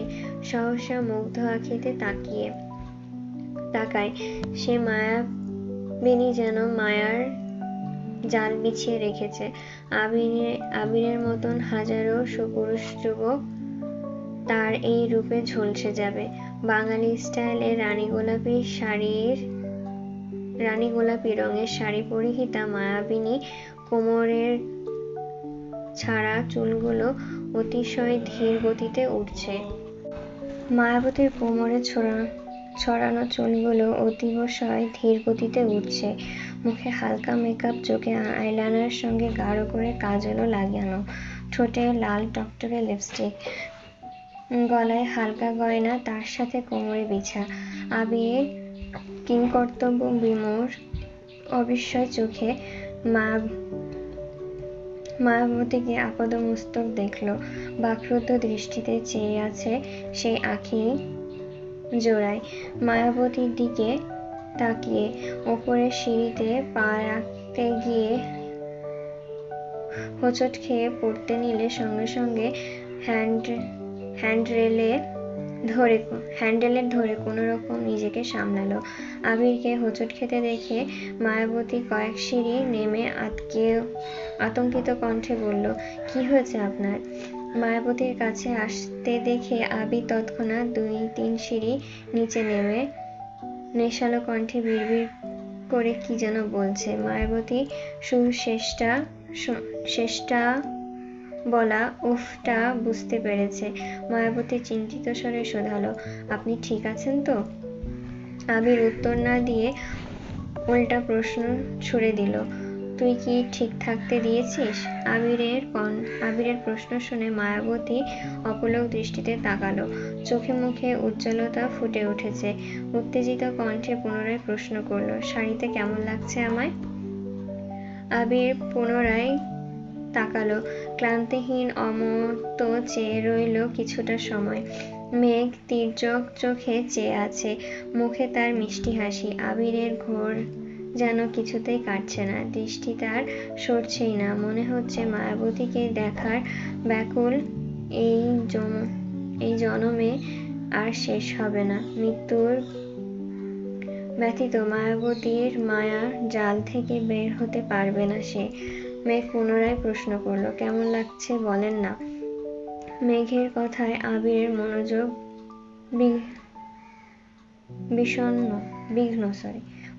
বিঘ্ন ঘটে। আবেশিক কণ্ঠে বলল, মায়াবিনী। আবির ভাইয়ের মুখে মায়াবিনী শব্দ শুনে অষ্টাদশী লজ্জায় আড়ষ্ট হয়ে গেল। ব্লাশ দেওয়া কপোল আরো বেশি রক্তিম বর্ণ ধারণ করেছে। ডিসেম্বরের তীব্র শীতে অষ্টাদশীর নাকের ঘামে চিকচিক করছে। প্রিয় মানুষের মুখে নিজের প্রশংসা শুনে অষ্টাদশীর কলে বলে অন্যরকম শিহরণ জাগছে। এতক্ষণে আবির ভাইয়ের দিকে তাকিয়ে থাকলেও এখন লজ্জায় চোখ তুলে তাকাতে পারছে না। আবির গলা খাকারি দিয়ে বলল, হাতটা দেখি। আবির নিজের হাত বাড়ালো। মেঘের ডান হাতে একটু এগোতে আবির মেঘের হাত ধরে এক সিঁড়ি উপরে উঠে মেঘের ডান হাতের কনিষ্ঠ আঙ্গুল মুখের কাছে নিল। মেঘের কনিষ্ঠ আঙ্গুল ব্যতীত বাকি আঙ্গুলগুলো স্থান পেল আবিরের গালে। আবিরের গালে থাকা খোঁচা খোঁচা দাড়ি স্পর্শ পেতেই অষ্টাদশীর বুকের ভেতর উথাল পাথাল ঢেউ শুরু হয়ে গেছে। আবির মেঘের কনিষ্ঠ আঙ্গুলের আস্তে করে কামড় দিল। অমনি অষ্টাদশী কেঁপে উঠল। মেঘের অস্থিরতা বুঝতে পেরে আবির হাত ছেড়ে কিছুটা দূরে দাঁড়ালো। আবির স্বভাবসুলভ ভারী কণ্ঠে বলল, আমায় সুন্দর লাগছিল বলে তুই একদিন নজর কাটিয়েছিলি, আজ আমি কাটালাম। মেঘ নিস্তব্ধ নিরেট দৃষ্টিতে তাকিয়ে আছে। আবির নিজেকে সামলে গম্ভীর কণ্ঠে বলল, মানুষ মারার প্ল্যানটা কার? মানে? তুই তো কোনোদিন শাড়ি পরিসনি, আজ হঠাৎ শাড়ি পরার কারণ কি? মায়া আমতা আমতা করে বলল, মাইশা আপু জোর করলো শাড়ি পরার জন্য। আপু আর আপুর বান্ধবীরা মিলে আমায় সাজিয়ে দিয়েছে। তাই তো বলি। কিছু না। পরেছিস ভালো কথা, কিন্তু তোর জন্য শাড়ি আনা হয়নি। এই যে তোর ড্রেস, শাড়িটা পাল্টে ড্রেসটা পরে নিচে আসবি। মেঘ শপিং ব্যাগটা হাতে নিয়ে একটু দেখলো, তারপর মন খারাপ করে বলল, আনা হয়নি মানে? শাড়িটা তো মাইশা আপু আমায় দিয়েছে। ওইখানে তো অনেক শাড়ি ছিল। এত বেশি বুঝিস কেন? শাড়ি বেশি থাকলেই কি পরতে হবে? একটু থেমে পুনরায় বলল, তুই এভাবে সেজে গেলে মাইশা আপুর বদলে সবাই তোকেই হলুদ লাগাতে আসবে। তার থেকেও বড় বিষয়, বিয়ে বাড়িতে এত মানুষ, কত বাজে মেন্টালিটির ছেলে আছে। এখন কোন ছেলে কি বলে ফেলে, কখন কোন ছেলে কি বলে ফেলে তখন তো গাল ফুলিয়ে কান্না শুরু করে দিবি। আমি তানভীর না যে সর্বক্ষণ তোকে চোখে চোখে রাখবো। কোনো সমস্যা হলে ঠান্ডা মাথায় সমাধান করব। বাই এনি চান্স কোনো ছেলে উল্টাপাল্টা কিছু বললে তখন আমার হাত উঠে যাবে। আমি বিয়ে খেতে এসেছি, মারপিট করতে নয়। তুই কি চাস তোর জন্য আমি বিয়ে বাড়িতে মারপিট করি? মেঘ ডানে বামে মাথা নেড়ে উচ্চস্বরে বলল, না। আবির মোলায়েম কণ্ঠে বলল, যদি বিয়ে বাড়িতে কোনো রকম ঝামেলা না চাস তাহলে এসব মেকআপ তুলে ড্রেসটা পরে সিম্পলি নিচে আসবি। আর যদি মনে হয় সবার শাড়ি পরেছে তাই তোকেও শাড়ি পরতে হবে তাহলে এইভাবেই যেতে পারিস। Choice is yours. মেঘ আর কিছু বলল না। শপিং ব্যাগটা হাতে নিয়ে সিঁড়ি দিয়ে উঠছে। মন খারাপ হওয়ার বদলে অষ্টাদশীর চোখে মুখে প্রখর উজ্জ্বলতা। আবির ভাইয়ের বলা মায়াবিনী শব্দটা বারবার কানে বাজছে। আবির ভাই যে তাকে নিয়ে চিন্তা করে এটা ভাবতেই মেঘের হৃদয়ে প্রশান্তির হাওয়া বয়ে গেল। আবিরের দৃষ্টি মেঘেতে নিবদ্ধ।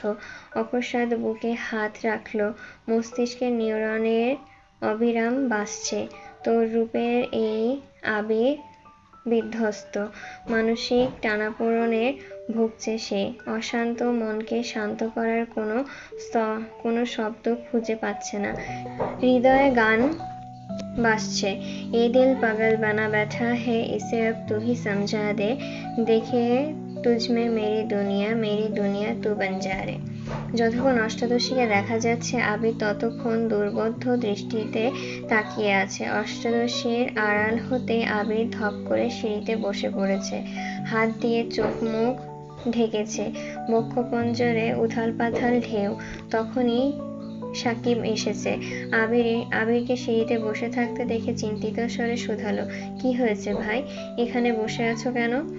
আবির চোখ মুখ থেকে হাত সরিয়ে সাকিবের দিকে তাকিয়ে শ্বাস ছেড়ে বলল, সাকিব আমি শেষ। সাকিব আবিরের কাছাকাছি এসে শুধালো, কি হয়েছে বলবা তো? যত দিন যাচ্ছে আমি ওর প্রতি তত বেশি আসক্ত হয়ে যাচ্ছি।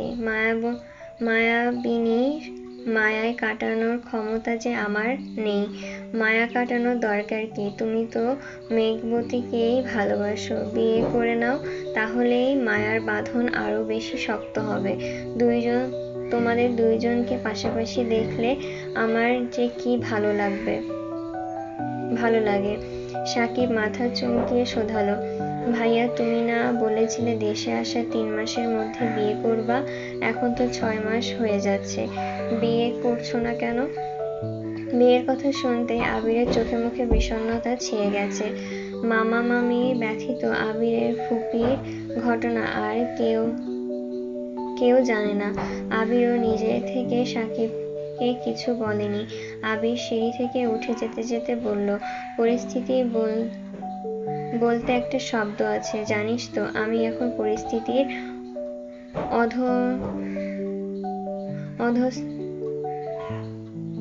অধীনস্থে বন্দী। পরিস্থিতি যেদিকে নিয়ে যাবে আমি সেই দিকেই যেতে বাধ্য। সাকিব কিছুই বলল না। আবিরকে প্রশ্ন করার আগে আবির সেই জায়গা ত্যাগ করলো। আশেপাশে না তাকিয়ে সোজা সাকিবের রুমে চলে গেছে। রুমে ঢুকেই বিছানা চোখ বন্ধ করে শুয়ে পড়ল। বক্ষে তার তীব্র কম্পন। পৃথিবীর সবার চোখে অদম্য গুরুগম্ভীর আর শক্তপোক্ত ব্যক্তিটা আজ এক মায়াবিনীর রূপে বিধ্বস্ত হয়ে গেছে।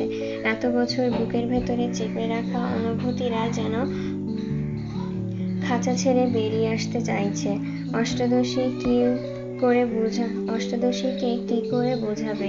তাকে এই রূপে দেখে আবিরের হৃদয়ে কতটা তোলপাড় চলছে। 20 মিনিট কেটে গেছে। আবির আবিরের এক হাত মাথার নিচে, অপর হাত বুকের বাঁ পাশে। আচমকা চোখ মেলে তাকায়, ঠোঁটের কোণায় দুষ্টু হাসি। বিছানার পাশে রাখা ফোনটা হাতে নিল। গ্যালারিতে ঢুকে প্রথমে ছবিতে চাপ দিল। অমনি মেঘের শাড়ি পরার একটা ছবি ভেসে উঠেছে। মেঘের চোখ ফাঁকি দিয়ে কিছুক্ষণ আগেই 2টা ছবি তুলেছিল আবির, সেখান থেকে একটা ছবি সুদীর্ঘ মনোযোগ দিয়ে দেখছে। কাজল কালো চোখ, লজ্জায় লালিত মুখমণ্ডল, ওষ্ঠদ্বয়ে মায়াবী হাসি। আবিরের অশান্ত মন জানান দিচ্ছে যে মায়াবিনীর মায়াজালে আবিরের মৃত্যু নিশ্চিত। আবির ফেসবুকে ঢুকে নিজের টাইমলাইনে একটা পোস্ট করে, মনের বিরুদ্ধে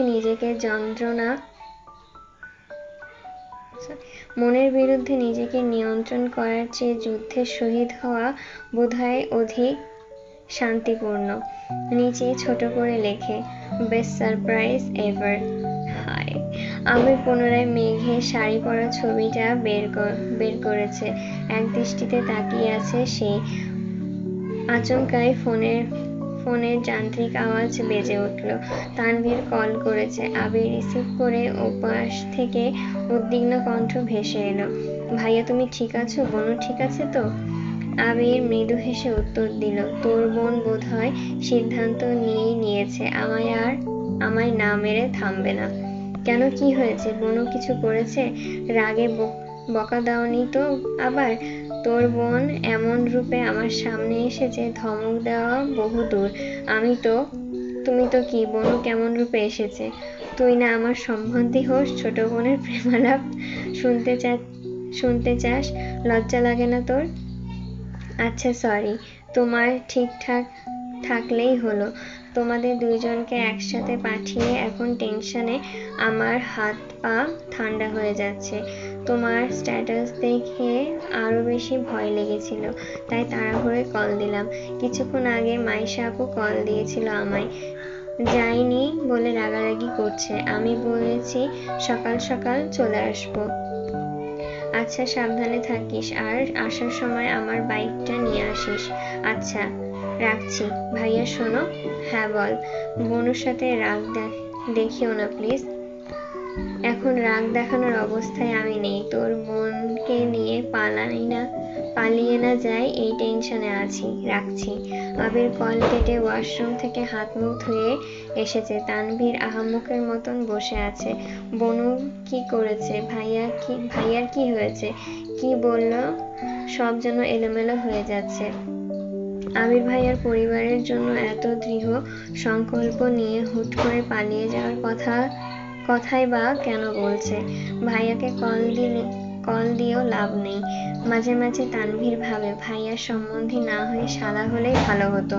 মজার ছলেও অন্ততপক্ষে ভাইয়া কিছু বলতো, যাতে ভাইয়ার মনোভাব বুঝতে পারত সে। আবির কিছুক্ষণের মধ্যেই রেডি হয়ে বের হয়েছে।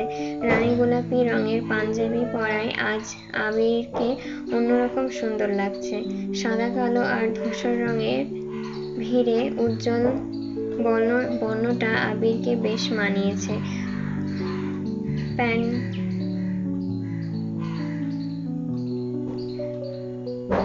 প্যান্ডেলে ঢুকতে গিয়ে আশেপাশে তাকিয়ে দেখলো মেঘ কোথাও নেই। মিম, দিশা আরো কয়েকজন মিলে গল্প করছে। আবির মিমকে ডেকে জিজ্ঞাসা করলো, মেঘ কোথায়? মিমা আশেপাশে তাকাচ্ছে, ধীর কণ্ঠে বলল, আপুকে তো দেখেছিলাম নিচে এসেছিল, এখন তো দেখছি না। রুমে গিয়ে দেখে আসবো ভাইয়া? তোর যেতে হবে না। আবির 2 পা এগোতে সাকিব ছুটে এসেছে। আতঙ্কিত কণ্ঠে বলল, ভাইয়া এতক্ষণে তুমি এসেছো তুমি? তোমার মেঘবতী তো সেজেগুজে নেচে এসেছিল। ওই নিয়ে মালা আর ওর 2 বান্ধবী কথা বলছিল। কি কথা বলছিল তা শুনিনি, কিন্তু দেখলাম মায়াবতী মুখ গোমড়া করে ওপরে চলে যাচ্ছে। তখন আব্বু চাচু আমায় ডেকে নিয়ে গিয়েছিল, কিন্তু কিছু প্রয়োজনীয় জিনিস আনার দরকার ছিল। তাড়াহুড়োতে রুম পর্যন্ত যেতে পারছিলাম না। ফোনটাও রুমে চার্জে রেখে এসেছিলাম, তাই জানাতে পারছিলাম না। কাজ শেষে দৌড়ে এসেছি। আবির দীর্ঘশ্বাস ছেড়ে বলল, যে ভয়টা পেয়েছিলাম। আবির ঝড়ের গতিতে মেঘের রুমে গেছে। রুমে কেউ নেই। বিছানার উপর শাড়ি, কসমেটিক এলোমেলো পড়ে আছে। আবির আশেপাশে 2-3টা রুমে চেক করলো, কোথাও কেউ নেই। হঠাৎ সিঁড়ির দিকে নজর পড়তেই ছুটল সেই দিকে। ছাদে জুড়ে ঝলমল করছে লাল নীল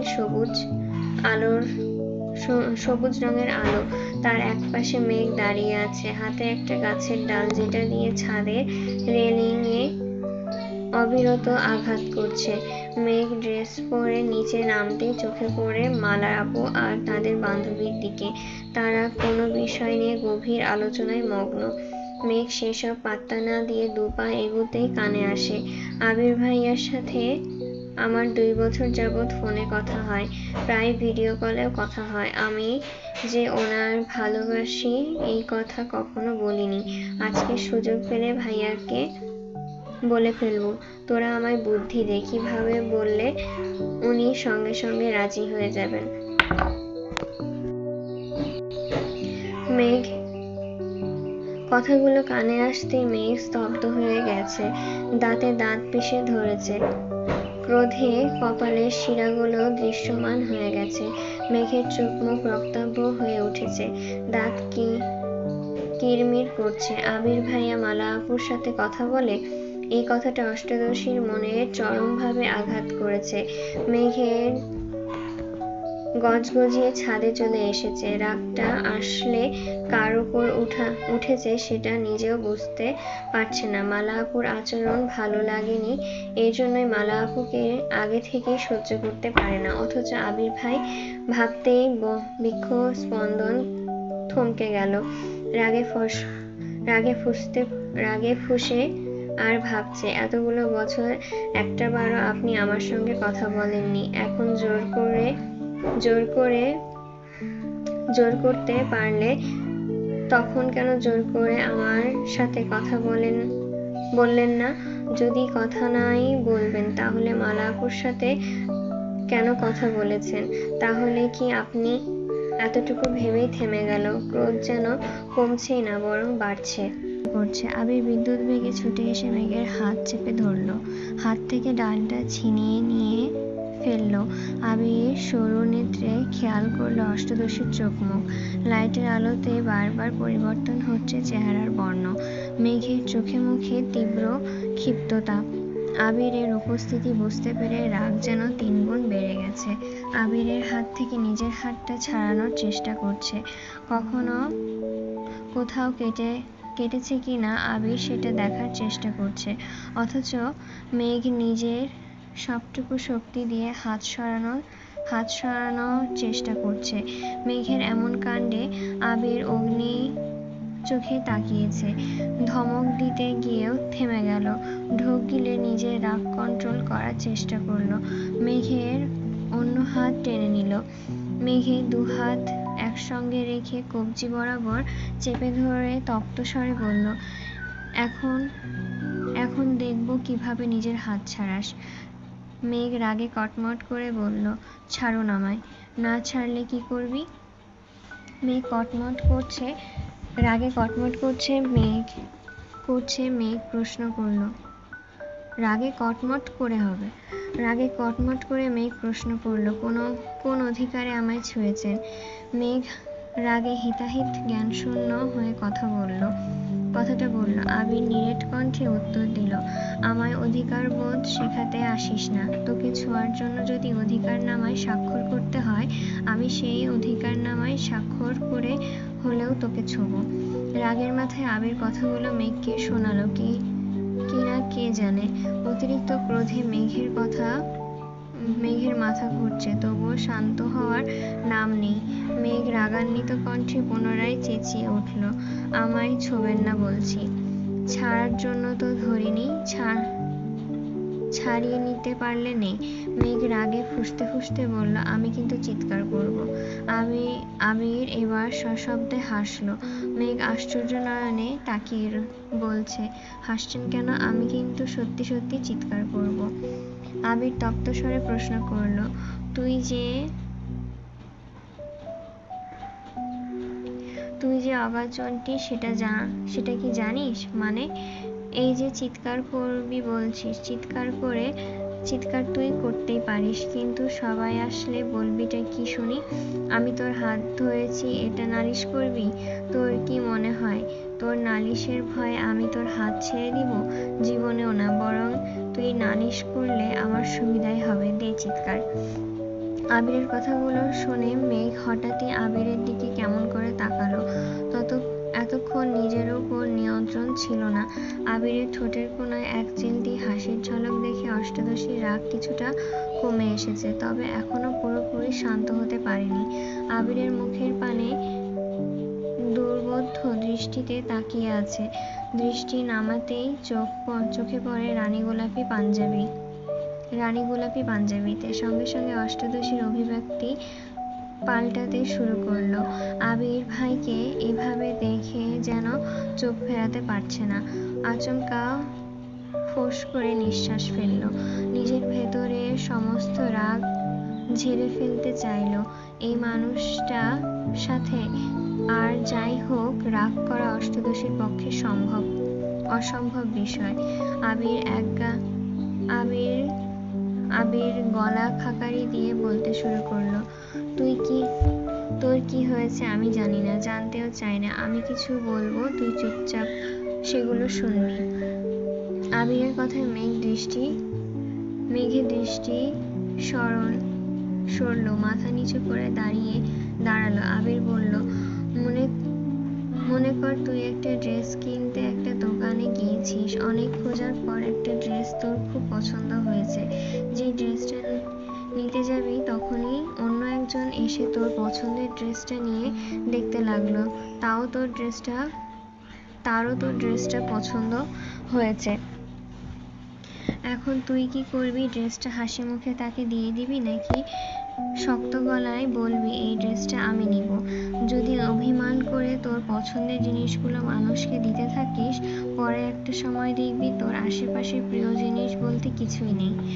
মেঘ মনোযোগ দিয়ে কথাগুলো শুনল। আবির মেঘের হাত ছেড়ে স্বাভাবিক কণ্ঠে বলল, আমাদের আশেপাশে এমন অনেক ঘটনা ঘটে যেগুলো দেখেও না দেখার মতন করে চলতে হয়। যদি আমরা সেগুলোকে পাত্তা দেই তাহলে আমাদের জীবন ধ্বংস। অনিশ্চিত জীবনে যতদিন বাঁচবি ততদিন নিজেকে নিয়ে বাঁচার চেষ্টা করবি। আমি নিচে যাচ্ছি, 10 মিনিটের মধ্যে ফ্রেশ হয়ে নিচে আসবি। আবির দীর্ঘ পায়ে ফেলে সিঁড়ির কাছে গিয়ে আবার পেছন ফিরে তাকালো।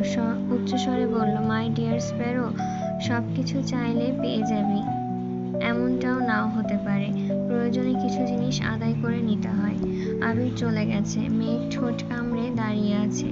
মাথায় ঘুরছে আবির ভাইয়ের বলা শেষ কথা। প্রয়োজনে কিছু জিনিস আদায় করে নিতে হয়। মেঘের রাগ, অভিমান, মন খারাপের কারণগুলো এক মুহূর্তেই পালিয়েছে। আবির ভাই যেন অষ্টাদশীকে ইনডাইরেক্টলি তাকে বুঝিয়ে দিয়েছে আবির ভাইয়ের ভালোবাসা আদায় করে নিতে হবে। সহসা মেঘের ঠোঁটে হাসি ফুটেছে। এই হাসিতে কোনো খাত নেই, মনের ভেতরে কোনো অভিযোগ নেই। মেঘ দ্রুত রুমে গিয়ে ফ্রেশ হয়ে অন্তহীন পায়ে ছুটতে নিচে নামলো। মেঘের ছোটাছুটি দেখে হালিমা খান বিরক্ত হয়ে বললেন, এভাবে ছুটছিস কেন? পড়ে ব্যথা পেলে কি হবে? মেঘ একগাল হেসে উত্তর দিল, আমার কিছু হবে না। দৌড়ে বেরিয়ে এসে ঘর থেকে আখির যুগল কাউকে খুঁজছে। হঠাৎ চোখে পড়ে প্যান্ডেলের দিকে। একটা বেঞ্চে আবির ভাই বসে আছে। পেছনের সাইডে দেখা যাচ্ছে মেঘ চুলগুলো দেখেই চিনতে পারল। আবিরের পাশে সাকিবকে দেখে শিওর হলো। সাকিব এই দিকেই তাকিয়েছে। সাকিব আবিরের কানের কাছে বিড়বিড় করে বলল, ভাইয়া, তোমার প্রেয়সী এসে গেছে, কিন্তু সাথে শত্রুপক্ষের আগমন হচ্ছে, বি কেয়ারফুল। সাকিব আবিরের পাশ থেকে উঠে আবিরের বিপরীতে একটা চেয়ার টেনে বসলো। মেঘ আবিরের কাছাকাছি আসতেই চোখে পড়ল মালা একটা ট্রে নিয়ে মেঘের আগে আবিরের সামনে হাজির হলো কিছু খাবার আর এক গ্লাস শরবত। আবিরের কাছে এসে মালার মোলায়েম কণ্ঠে বলল, ভাইয়া তোমাকে কতক্ষণ যাবৎ খুঁজছিলাম। তুমি তো দুপুরের পর আর কিছু খাওনি, তাই খাবার নিয়ে এসেছি। মালার আহ্লাদী কণ্ঠে আবিরের মেজাজ খারাপ হলো, তবুও স্বাভাবিক থাকার চেষ্টা করলো। আবির প্রখর তপ্ত স্বরে জানালো, আমি এখন খাবো না, নিয়ে যা। মেঘের ক্রোধ ক্রমেই বেড়ে চলেছে। গাল ফুলিয়ে আবিরের থেকে কিছুটা দূরে আবিরের মুখোমুখি এসে দাঁড়ালো। সামনে থেকে আবিরকে দেখছে, অথচ আবির কোনো দিকে তাকাচ্ছে না। মালা পুনরায় বলল, খাবারটা খেয়ে নাও প্লিজ। আবির রাগান্বিত কণ্ঠে কিছু বলতে যাবে, তার আগে মেঘ আবিরের কাছাকাছি দাঁড়ালো, ঝুঁকে আবিরের মুখোমুখি হলো। মেঘকে কাছে আসতে দেখে আবির একটু পিছিয়ে গেল। মেঘের আচমকা আবিরের বুকের উপরে বোতামটা লাগাতে বলল, পাঞ্জাবি তো পরেছেন ঠিকই, বোতামগুলো ঠিকমতো লাগাতে পারেননি।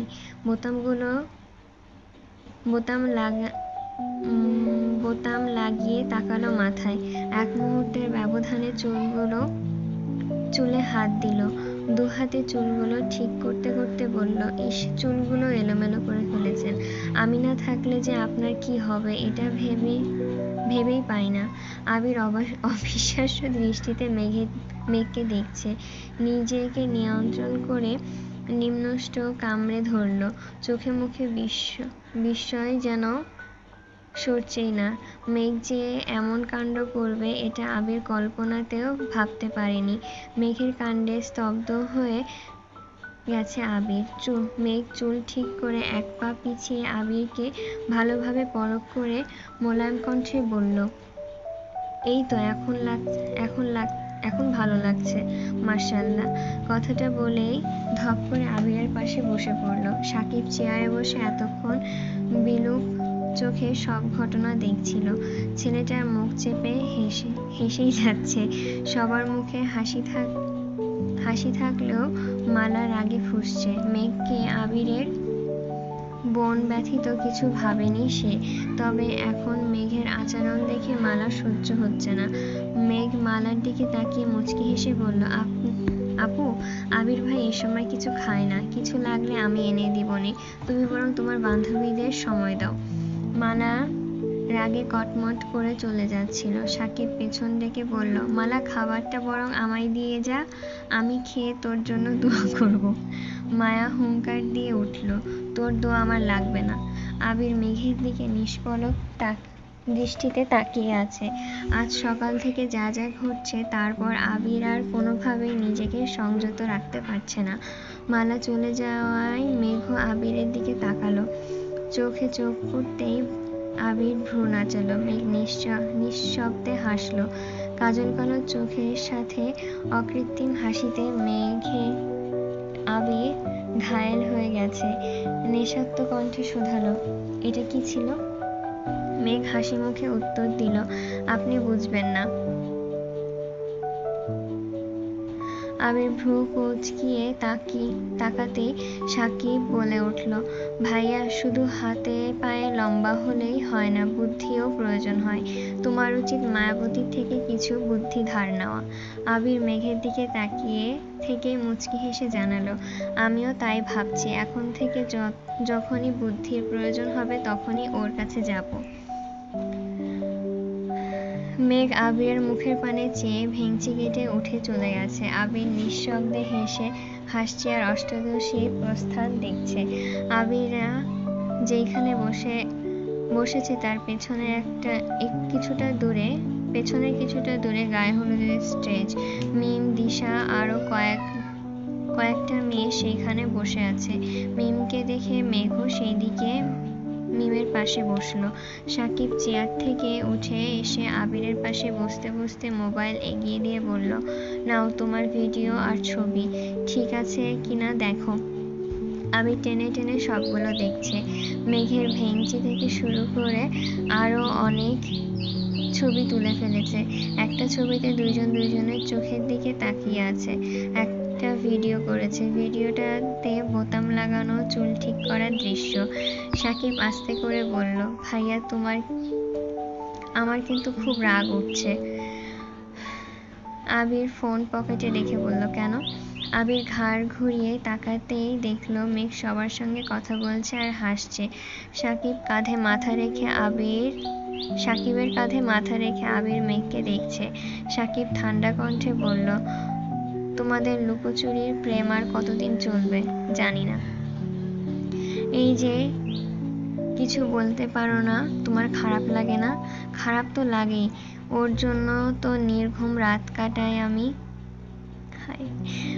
ও যদি জানতো নির্ঘুম রাত কাটিয়ে সকালবেলা ওর মায়াবী আঁখি যুগল দেখলে মনে হয় আরো শত শত রাত নির্ঘুম কাটাতে পারবো। সাকিব মজা করে বলল, আহারে ভালোবাসা। আবিরের ঘোর যেন কোনো মতেই কাটছে না। সাকিবের কাঁধে মাথা রেখে ক্লান্তিহীন অমর্ত্য চোখে মেঘকেই দেখেই যাচ্ছে। নিজের পছন্দ করে কেনা ড্রেসটাতে অষ্টাদশীকে যতটা মোহনীয় লাগছে ভেবেছিল তার থেকেও কয়েক গুণ বেশি রমণীয় লাগছে। মেঘের মায়াবী হাসি দেখে আবিরের টালমাটাল অবস্থা। মায়াবী হাসি দেখলে বরাবরই আবিরের সকল দুশ্চিন্তা অবসান ঘটে। হৃদয়ের অন্যরকম অনুভূতি কাজ করে। আজ সকাল থেকে ঘটা একের পর এক ঘটনা আবিরকে বেসামাল করে দিচ্ছে। নিজেকে সামলানোর বিন্দুমাত্র শক্তি আবিরের নেই। নানান রকমের নিষিদ্ধ ইচ্ছা যেন মাথাচাড়া দিয়ে উঠছে। অষ্টাদশীর প্রাণোচ্ছল হাসি, তার সাথে গাঢ় কাজল টানা দুই চোখে দেখে আবির আনমনে বিড়বিড় করে বলল, আমি ক্লান্ত মস্তিষ্কে জোরে শুধু তোর বিচরণ চলে। আমার ক্লান্ত মস্তিষ্ক জুড়ে শুধু তোর বিচরণ চলে। সাকিব ঠাট্টার স্বরে শুধালো, কার? সাকিবের প্রশ্নে আবির কিছুটা নড়ে বসল। বুঝতে পারল তার মনের কথা মুখ ফসকে বেরিয়ে গেছে। নিজেকে সামলে উত্তর দিল, মাহাদিবা খান মেঘ। এখনো মেঘবতীকেই দেখছো নাকি? কোথায় মেঘবতী? দেখি। যেই না ঘাড় ঘোরাবে অমনি আবির আটকে দিল। তেজিপূর্ণ ভারী স্বরে বলল, আমার সম্পত্তিতে ভুলেও নজর দিবি না। সাকিব আমতা আমতা করে বলল, আমি তো শুধু দেখতে চেয়েছিলাম। ভাইয়ের সম্পত্তিতে নজর দিব এতটা নিকৃষ্ট আমি না। তাছাড়া আমার মানুষ আছে।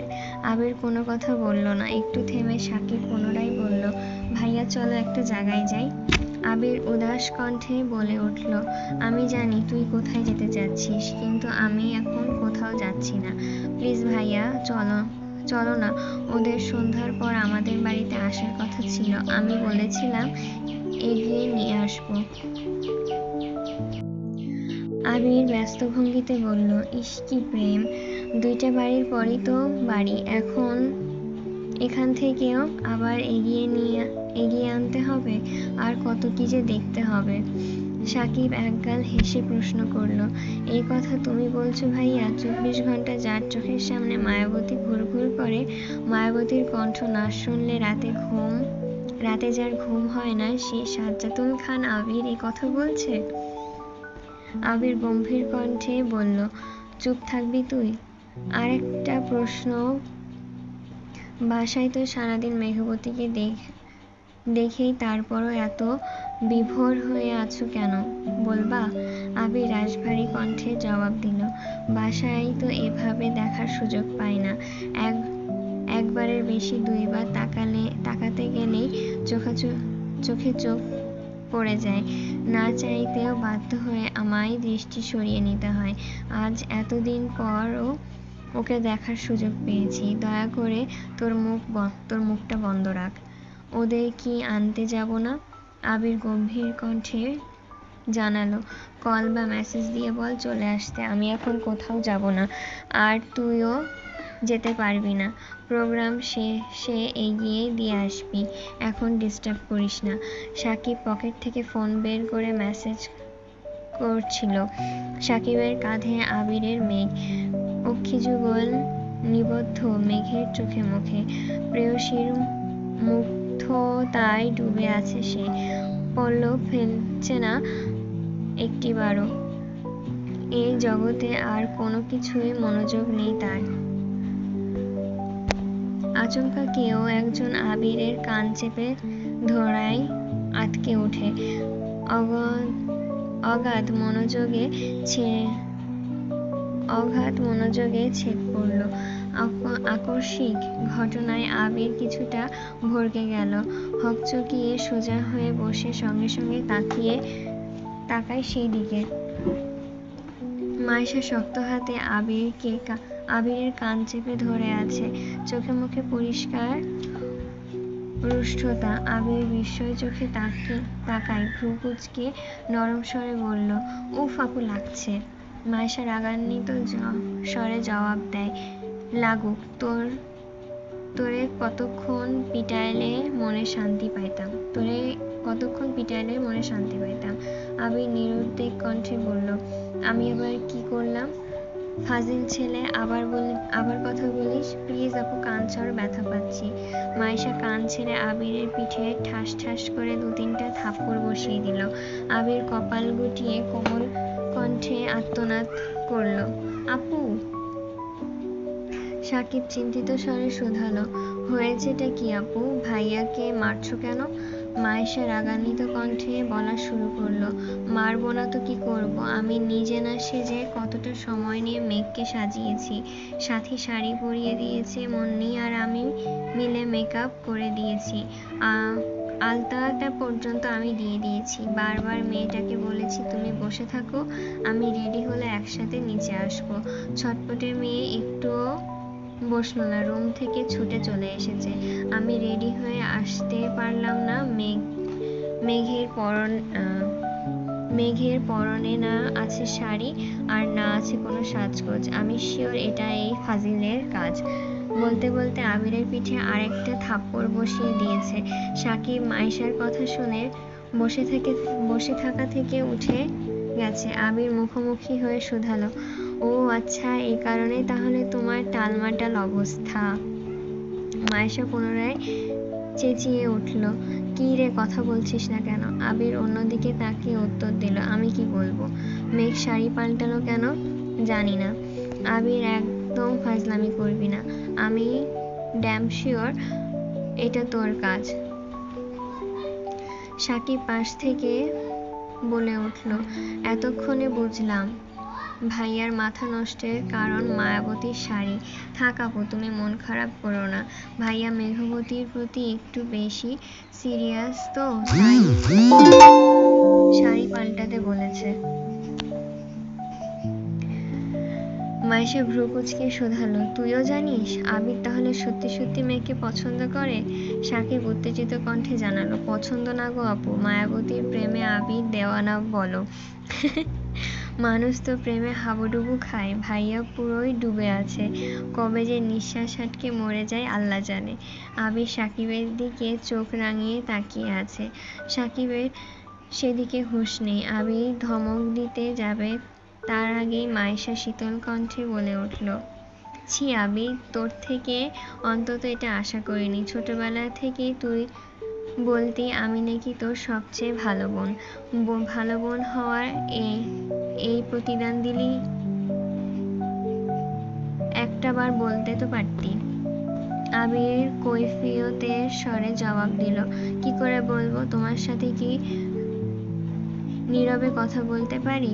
ফোনে কথা বললে মামা, মামি, মালা, দিশা কেউ না কেউ থাকেই সব সময়। বলবো কিভাবে? মাইশা সেসব পাত্তা না দিয়ে বলল, তুই আমার প্ল্যানে পানি ঢেলেছিস, এখন আমি তোর প্রেমে আগুন লাগাবো। ওয়েট বাবু। মাইশার আগে গজগজ করে 2-3 কদম এগোতে আবির ছুটে গিয়ে মাইশার পথ আটকে দ্বিগুণ ভারী কণ্ঠে প্রশ্ন করল, কি করবা? তানভীরকে কল দিয়ে বলবো তুই যে গোপনে ওর বোনের পেছনে ঘুরছিস। আবির মাইশার সামনে থেকে সরে একপাশ হয়ে দাঁড়িয়ে উত্তর দিল, ও। মাইশা ভ্রু কুঁচকিয়ে আবিরের মুখের পানে তাকায়। আবিরের ঠোঁটের কোণে হাসি দেখে মায়েশা চরম রেগে উঠে গেছে। সাকিবের দিকে তাকাতে সাকিব হেসে ফেলল। সাকিবের হাসি দেখে মায়েশা রাগে প্রশ্ন করল, হাসছিস কেন? হাসছি কারণ তুমি যাকে বিচার করতে যাচ্ছ সে অলরেডি সবকিছু জানে। এখন না, আরো 7-8 বছর আগ থেকেই জানে। কি আবির কি এত বছর যাবৎ মেঘকে পছন্দ করে? হ্যাঁ। মায়েশা আবিরের দিকে শুধালো, মেঘ জানে? না। বলিসনি কেন? সময় হলে বলবো। তুই সময়ের অপেক্ষা কর, আমি এক্ষুনি বলে দিব। আবির আতঙ্কিত হয়ে বলল, আপু প্লিজ, ওরে এখন কিছু বলো না। আমি বলবোই। সরি আপু প্লিজ, ওরে কিছু বলো না। সরি বললেই সবকিছু সমাধান হয়ে যাবে না? এত কষ্ট করে সাজিয়ে দেখতে পারলাম না, আর একটা ছবিও তুলতে পারলাম না। এখন তোরে কি করতে মন চাই বল। আপু শোনো, ভাইয়া যেহেতু ঢাকার জব করে, বিয়ের পর তুমিও ঢাকাতেই থাকবা। তখন একদিন মেঘকে শাড়ি পরিয়ে তোমার সাথে দেখা করাবো। দরকার হলে তোমাদের বাসায় থেকেও ঘুরে আসবো। তবুও শাড়ি পরা নিয়ে আর কিছু বলো না। আম্মুরা কারোর কানে এই কথা গেলে তুলকালাম হয়ে যাবে। প্লিজ। ফুপি জানে না? না। ঠিক আছে, মাফ করতে পারি, তবে একটা শর্তে। কি শর্ত? কান ধর। এখন? হ্যাঁ এখন। কান ধরবি নাকি মেঘকে বলবো?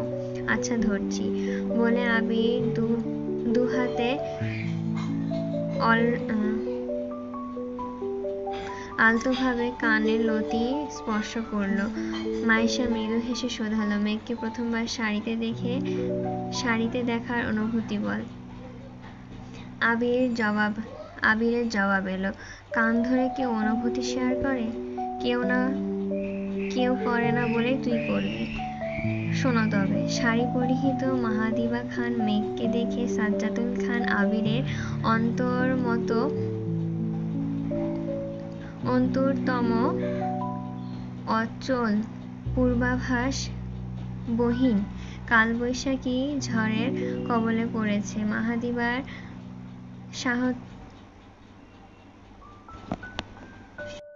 মাহাদিবার সাহচর্য ব্যথিত আবিরের অশান্ত হৃদয় শান্ত হবে না।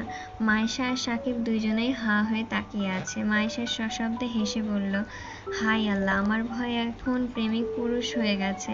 মায়েশার হাসির শব্দে মিমদেরও নজর পড়ে। আবিরকে দেখে বসে থাকা থেকে উঠে দাঁড়াতে বলল, আপু দেখো, ভাইয়া কান ধরে দাঁড়িয়ে আছে। তৎক্ষণাৎ মেঘের নজর পড়ে সেই দিকে। আবিরকে এই অবস্থায় দেখে মেঘের মাথা চক্কর দিয়ে ওঠে। মিম ছুটে যায় সেই দিকে। মেঘ দূর থেকে উদ্বিগ্ন কণ্ঠে শোধায়, কি হয়েছে? আপনি কান ধরে আছেন কেন? মায়েশা আবিরকে ইশারা দিতে আবির কান থেকে হাত নামিয়ে বলে, কিছু হয়নি। কিছু হয়নি মানে কি? মায়েশা মেঘের দিকে তাকিয়ে কোমল কণ্ঠে বলে, ভাইয়া ভুল করেছিল তাই আমি শাস্তি দিয়েছি। আবির ভুল করেছিল তাই আমি শাস্তি দিয়েছি। মিম প্রশ্ন করে, ভাইয়া কি ভুল করেছে? সেটা তোমাদের বলা যাবে না এই মুহূর্তে। এই বলে মায়েশা চলে গেছে। মেঘ আবিরের মুখের পানে চেয়ে চিন্তিত স্বরে জিজ্ঞাসা করলো, কি করেছেন আপনি? আবির কিছু বলার আগে সাকিব বলল, ভাইয়া ছোট একটা ভুল করেছে তাই আপু শাস্তি দিয়েছে, তুমি টেনশন করো না। এই কথা শুনে মেঘ ফিক করে হেসে উঠল। আবির ভ্রু কুঁচকে প্রশ্ন করলো, হাসছিস কেন? মেঘ মুচকি হেসে এপাশ ওপাশ মাথা নাড়ালো। মিমের হাত ধরে হাসতে চলে যাচ্ছে। আবির কপাল গুটিয়ে প্রেয়সীর গমন পথে চেয়ে আছে। মেঘে চিন্তাধীত চেহারায় হঠাৎ পরিবর্তনের কারণ আবিরের মাথায় ঢুকছে না। মায়েশাকে স্টেজে বসানো হয়েছে। প্যান্ডেলে আত্মীয়দের সমাগম। এর মধ্যে দুটা অল্পবয়স্ক মেয়ে শাড়ি পরে বাড়িতে ঢুকেছে। সাকিব এক পলক তাকিয়ে আবিরের কানে ফিসফিস করে কি যেন বলে সেই দিকে চলে গেছে। মালা আর ওর বান্ধবীরা কয়েকটা ছেলের সাথে হেসে হেসে কথা বলতে ব্যস্ত। ছেলেগুলো মালারই বন্ধু। আবির তীক্ষ্ণ দৃষ্টিতে চারপাশ পর্যবেক্ষণ করছে। মেঘ চেয়ারে বসে মাইশার ছবি তুলছে আর সেগুলো মিমকে দেখাচ্ছে। মাঝে মাঝে দুই বোন সেলফিও তুলছে। সাকিব গেটের কাছে গিয়ে একটা মেয়ের সঙ্গে একটু কথা বলেই সরে গেছে। আবির ছুটে এসে মিমকে টেনে নিয়ে কোথায় চলে গেছে। সেই সুযোগে আবির লোকজনের ভিড় পেরিয়ে মেঘের পেছনে দাঁড়িয়ে মেঘের মাথায় গাঁটটা মারে। আকস্মিক ঘটনায় মেঘ আটকে ওঠে। পেছন ফিরে আবিরকে দেখে কিছুটা স্বাভাবিক হয়। আবির রাশভারী কণ্ঠে প্রশ্ন করে, তখন হাসছিলি কেন? এমনি কেউ হাসে না। কারণ বল। আপনাকে শাস্তি দেওয়ার মানুষ আছে দেখেই হাসি পাচ্ছিল। তার মানে আমি শাস্তি পেলে তুই খুশি? আমি এই কথা কখন বললাম? সব কথা বলতে হয় না। তোর মনের কথা চোখে স্পষ্ট ভাসছে। মেঘ ঘন ঘন পল্লব ফেলে শোধালো, আপনি কি চোখের ভাষা বোঝেন? জি। সবার? জি না, তোর মতন তারছিড়া মানুষের মনের কথা বোঝার ক্ষমতা আল্লাহ আমায় দিয়েছে। আমি তারছিড়া না। কি মনে হয় আমি তারছিড়া? কি মনে হয়? মেঘ গাল ফুলিয়ে শ্বাস ছেড়ে বলল, আমি মোটেও তারছিড়া না। সেসব পরে দেখা যাবে। মিম খাওয়ার জন্য ডেকে গেছে। মামি খাওয়ার জন্য ডেকে গেছে। মিম আদিকে নিয়ে তাড়াতাড়ি আয়। মালা আর ওর বান্ধবীরা দূর থেকে আবির মেঘের কথোপকথন শোনার চেষ্টা করছিল। স্টেজ থেকে মাইশাও আবির মেঘকে দেখছিল। মাইশার মুখে মিষ্টি হাসি। মাইশা আর আবিরের বয়সের পার্থক্য মাত্র 1 বছর হওয়ায় দুই ভাই বোনের মধ্যে ছোট থেকেই বন্ধুত্বপূর্ণ সম্পর্ক। মামাবাড়িকে কেন্দ্র করে আবিরের শৈশবের অনেকখানি স্মৃতি জড়িয়ে আছে। মামাবাড়ির সবচেয়ে কাছের মানুষ ছিল মাইশা। সাকিব একটু বড় হওয়ার পর থেকেই সাকিবের সঙ্গেও খুব ভালো সম্পর্ক হয়েছে। বাকিদের সঙ্গেও তেমন আন্তরিকতা নেই। মাইশা পড়াশোনার জন্য বাড়ির বাইরে চলে যায়। আবিরের দীর্ঘদিন মামাবাড়িতে না আসা, তারপর বিদেশ চলে যাওয়া, সব মিলিয়ে মাইশার সঙ্গে দেখা সাক্ষাৎ হয়নি অনেক বছর। মালার ফোন দিয়ে বেশ কয়েকবার কথা হয়েছে, তবে সবসময় মালা আশেপাশে থাকে। মালার সামনে মাইশা আবিরকে অনেকবার প্রশ্ন করেছে আবির কাউকে পছন্দ করে কিনা, কেউ আছে কিনা, কিন্তু আবির সবসময় এই প্রশ্ন এড়িয়ে গেছে। ব্যস্ততা দেখিয়ে কল কেটে দিয়েছে। মাইশাও আলাদাভাবে কখনো আবিরকে কল দেয়নি। আবিরও নিজে থেকে কিছু বলেনি। এতদিন পর মাইশা আবিরের মনের কথা জানতে পেরেছে, তাই মেঘ আবিরের খুনসুটি দেখে আনমনে হাসছে। তাই মাইশা খুশি হলেও মালা এতে তেলেবেগুনে জ্বলে উঠেছে। সন্ধ্যার ঘটনার পর থেকেই দুইজনকে একসঙ্গে দেখলেই মালা ফুঁসে উঠছে। আবির বাড়ির ভেতরে চলে গেছে। মিম আর আদি আসার পর মেঘও ওদের নিয়ে খেতে চলে গেছে। মাইশার বাবা চাচারা মামারা আরও যারা আছেন সবাই মাইশাকে হলুদ লাগাতে ব্যস্ত। দুইজন ক্যামেরাম্যান ছবি তুলছেন। মেঘদের পিছু পিছু মালারাও ওদের বান্ধবীদের নিয়ে খেতে গেছে। মালিহা খান আর আবিরের ছোট মামি মিলে সবাইকে খাওয়াচ্ছে। মালাকে বসতে দেখে সাকিব ঠাট্টার স্বরে বলল, কিরে মালা, তুই খেতে বসছিস কেন? তোর কি সমস্যা? আমার আবার কি সমস্যা হবে? যে মেয়ে সাজলে সারাদিন পানিও খায় না, সেই মেয়ে শাড়ি পরে সেজেগুজে ভাত খেতে বসেছে, ঘটনা কি? তোর মাথা। সাকিব আর কথা না বাড়ালো না।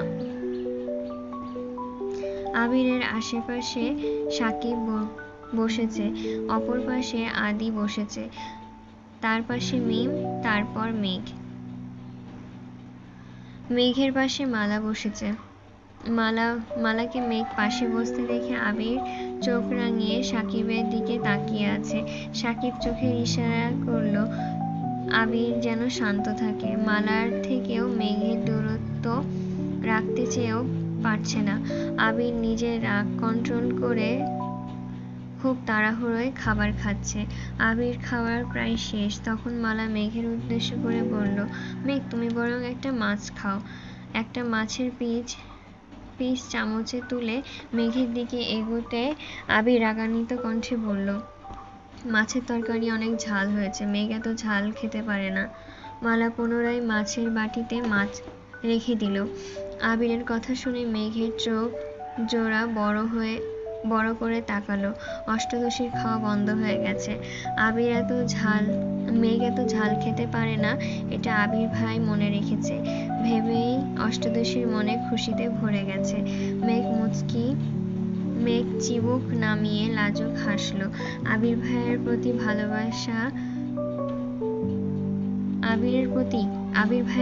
ভালো লাগা ক্রমশ বেড়েই চলছে। আবির উঠে যেতে যেতে মালাকে উদ্দেশ্য করে গম্ভীর কণ্ঠে বলল, মেঘকে খাওয়ানোর দায়িত্ব তোকে দেওয়া হয়নি, তোর যতটুকু কর্তব্য ততটুকুই করিস, এর বাইরে কোনো প্রকার ভালোবাসা দেখানোর প্রয়োজন নেই।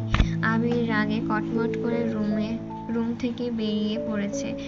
রাগটা পুরোপুরি প্রকাশ করতে পারছে না, আবার গিলতেও পারছে না। খাওয়ার মধ্যেই তানভীর ৫-৭ বার কল দিয়ে ফেলেছে। তানভীরের সাথে কথা বলে নিজের ভেতরের ক্ষোভ প্রকাশ করেছে। তানভীরও ঠান্ডা মাথায় ভাইকে বুঝিয়েছে। আচমকা আবিরের সামনে মেঘ দাঁড়াতেই আবির কথা বন্ধ হয়ে গেছে। ক্ষোভের পরিবর্তে আবিরের চোখে মুখে মুগ্ধতা প্রতীয়মান হচ্ছে। মায়াবিনীর মায়াবী মুখ দেখলেই আবিরের ক্রোধ যেন নিমিষে বিলীন হয়ে যায়। আবির উঠে যাওয়ায় মেঘ তাড়াহুড়ো করে খাবার খেয়ে ছুটে এসেছে। আবির ভাইয়ের অপ্রকাশিত ভালোবাসা যেন ভালোই বুঝতে পারছে সে। আবিরের নিরুত্তর থাকতে দেখে তানভীর কয়েকবার হ্যালো হ্যালো বলছে। কয়েক মুহূর্ত পর আবির বলল, এখন রাখছি, পরে কল দেব। মেঘ মোলায়েম কণ্ঠে শোধালো, ভাইয়া কল দিয়েছিল? হ্যাঁ। ভাইয়া কি রাতে খেয়েছে? হ্যাঁ। তুই কি জন্য এসেছিলি? আপনাকে দেখতে। আবির কপাল কুঁচকে বলল, মানে আপনার শীত লাগছে কিনা দেখতে এসেছিলাম। ঠিক আছে, চলে যাচ্ছি। আবির তীক্ষ্ণ দৃষ্টিতে মেঘের লজ্জায় আড়ষ্ট হয়ে যাচ্ছে। নিজের প্রতি রাগ হচ্ছে। মুখ ফসকে সবসময় সত্যি কথা কেন বের হয়? মেঘ কপাল চাপড়াতে স্টেজের দিকে চলে গেছে। মেঘকে দেখে মাইশার হাতের ইশারা করলো স্টেজে যাওয়ার জন্য।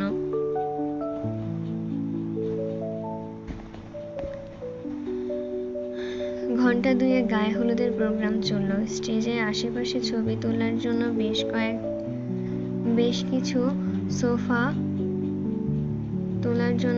কিছু সোফা তার আশেপাশে ফুল দিয়ে স্টেজে রাখা হয়েছে। সেখানে সকলে দল বেঁধে ছবি তুলছে। সবার হলুদ ছোঁয়ানো শেষে নাচের প্রোগ্রাম শুরু। দিশা, মালার বান্ধবীরা সবাই গায়ে হলুদের গানে অনেক সুন্দর নেচেছে। ছেলেদের মধ্যে বেশ কয়েকজন নেচেছে। সবার শেষে 10 জন ছেলে স্টেজে উঠেছে। সবার পরনে রানী গোলাপি পাঞ্জাবি। সবাই এক গানে নাচছে। মেঘ সামনের দিকে চেয়ারে বসে সেই নাচের ভিডিও করছে, কারণ 10 জনের ছেলের কেন্দ্রবিন্দু হলো আবির। সবাই নিজেদের মতো নাচলেও আবিরের স্টেজে উঠে যাওয়া নিয়ে।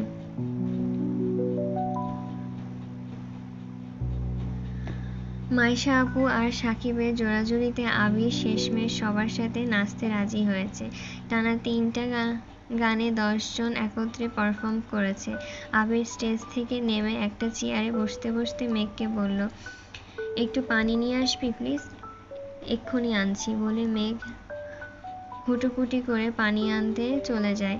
পানির গ্লাস নিয়ে আসতে আসতে দেখে মালা আবিরকে পানির বোতল দিচ্ছে। মেঘ গ্লাস হাতে মাঝপথে দাঁড়িয়ে পড়েছে। আবির ঘাড় ঘুরিয়ে উচ্চস্বরে বলল, পানি কি দিবি? মেঘ পুনরায় বলল, এটা এটা ভালো পানি, খাও। মেঘ কয়েক পা এগিয়ে আবিরের কাছে আসতে আসতে আবির হাত বাড়িয়ে পানির গ্লাসটা নিতে নিতে বলল, বোতল দিয়ে পানি খাই না আমি। মেঘ রাগে গজগজ করে চলে গেছে। যতবারই আবিরের কাছে যেতে চায় আবির ততবারই মালাকে অবহেলা করে, দূরে সরিয়ে দিচ্ছে। এটা মালার একদমই সহ্য হচ্ছে না। যতবারই আবির ভাইয়ের কাছে যেতে চায় আবির ততবারই মালাকে অবহেলা করে, দূরে সরিয়ে দেয়। এটা মালার একদমই সহ্য হয় না। মেঘের প্রতি এত কেয়ার সহ্য করতে পারছে না সে। মেঘ পানির গ্লাস নিতে নিতে বলল, আপনি এত ভালো ডান্স করেন? জানতাম না তো। আবির মুচকি হেসে বলল, সময় হলে আরো অনেক কিছু জানতে পারবি। মেঘ অবাক লোচনে আবিরের দিকে তাকিয়ে আছে। প্যান্ডেলে আনাচে কানাচে মানুষের ভিড়। শীতের রাত বলে প্রোগ্রাম তাড়াতাড়ি শেষ করা হয়েছে।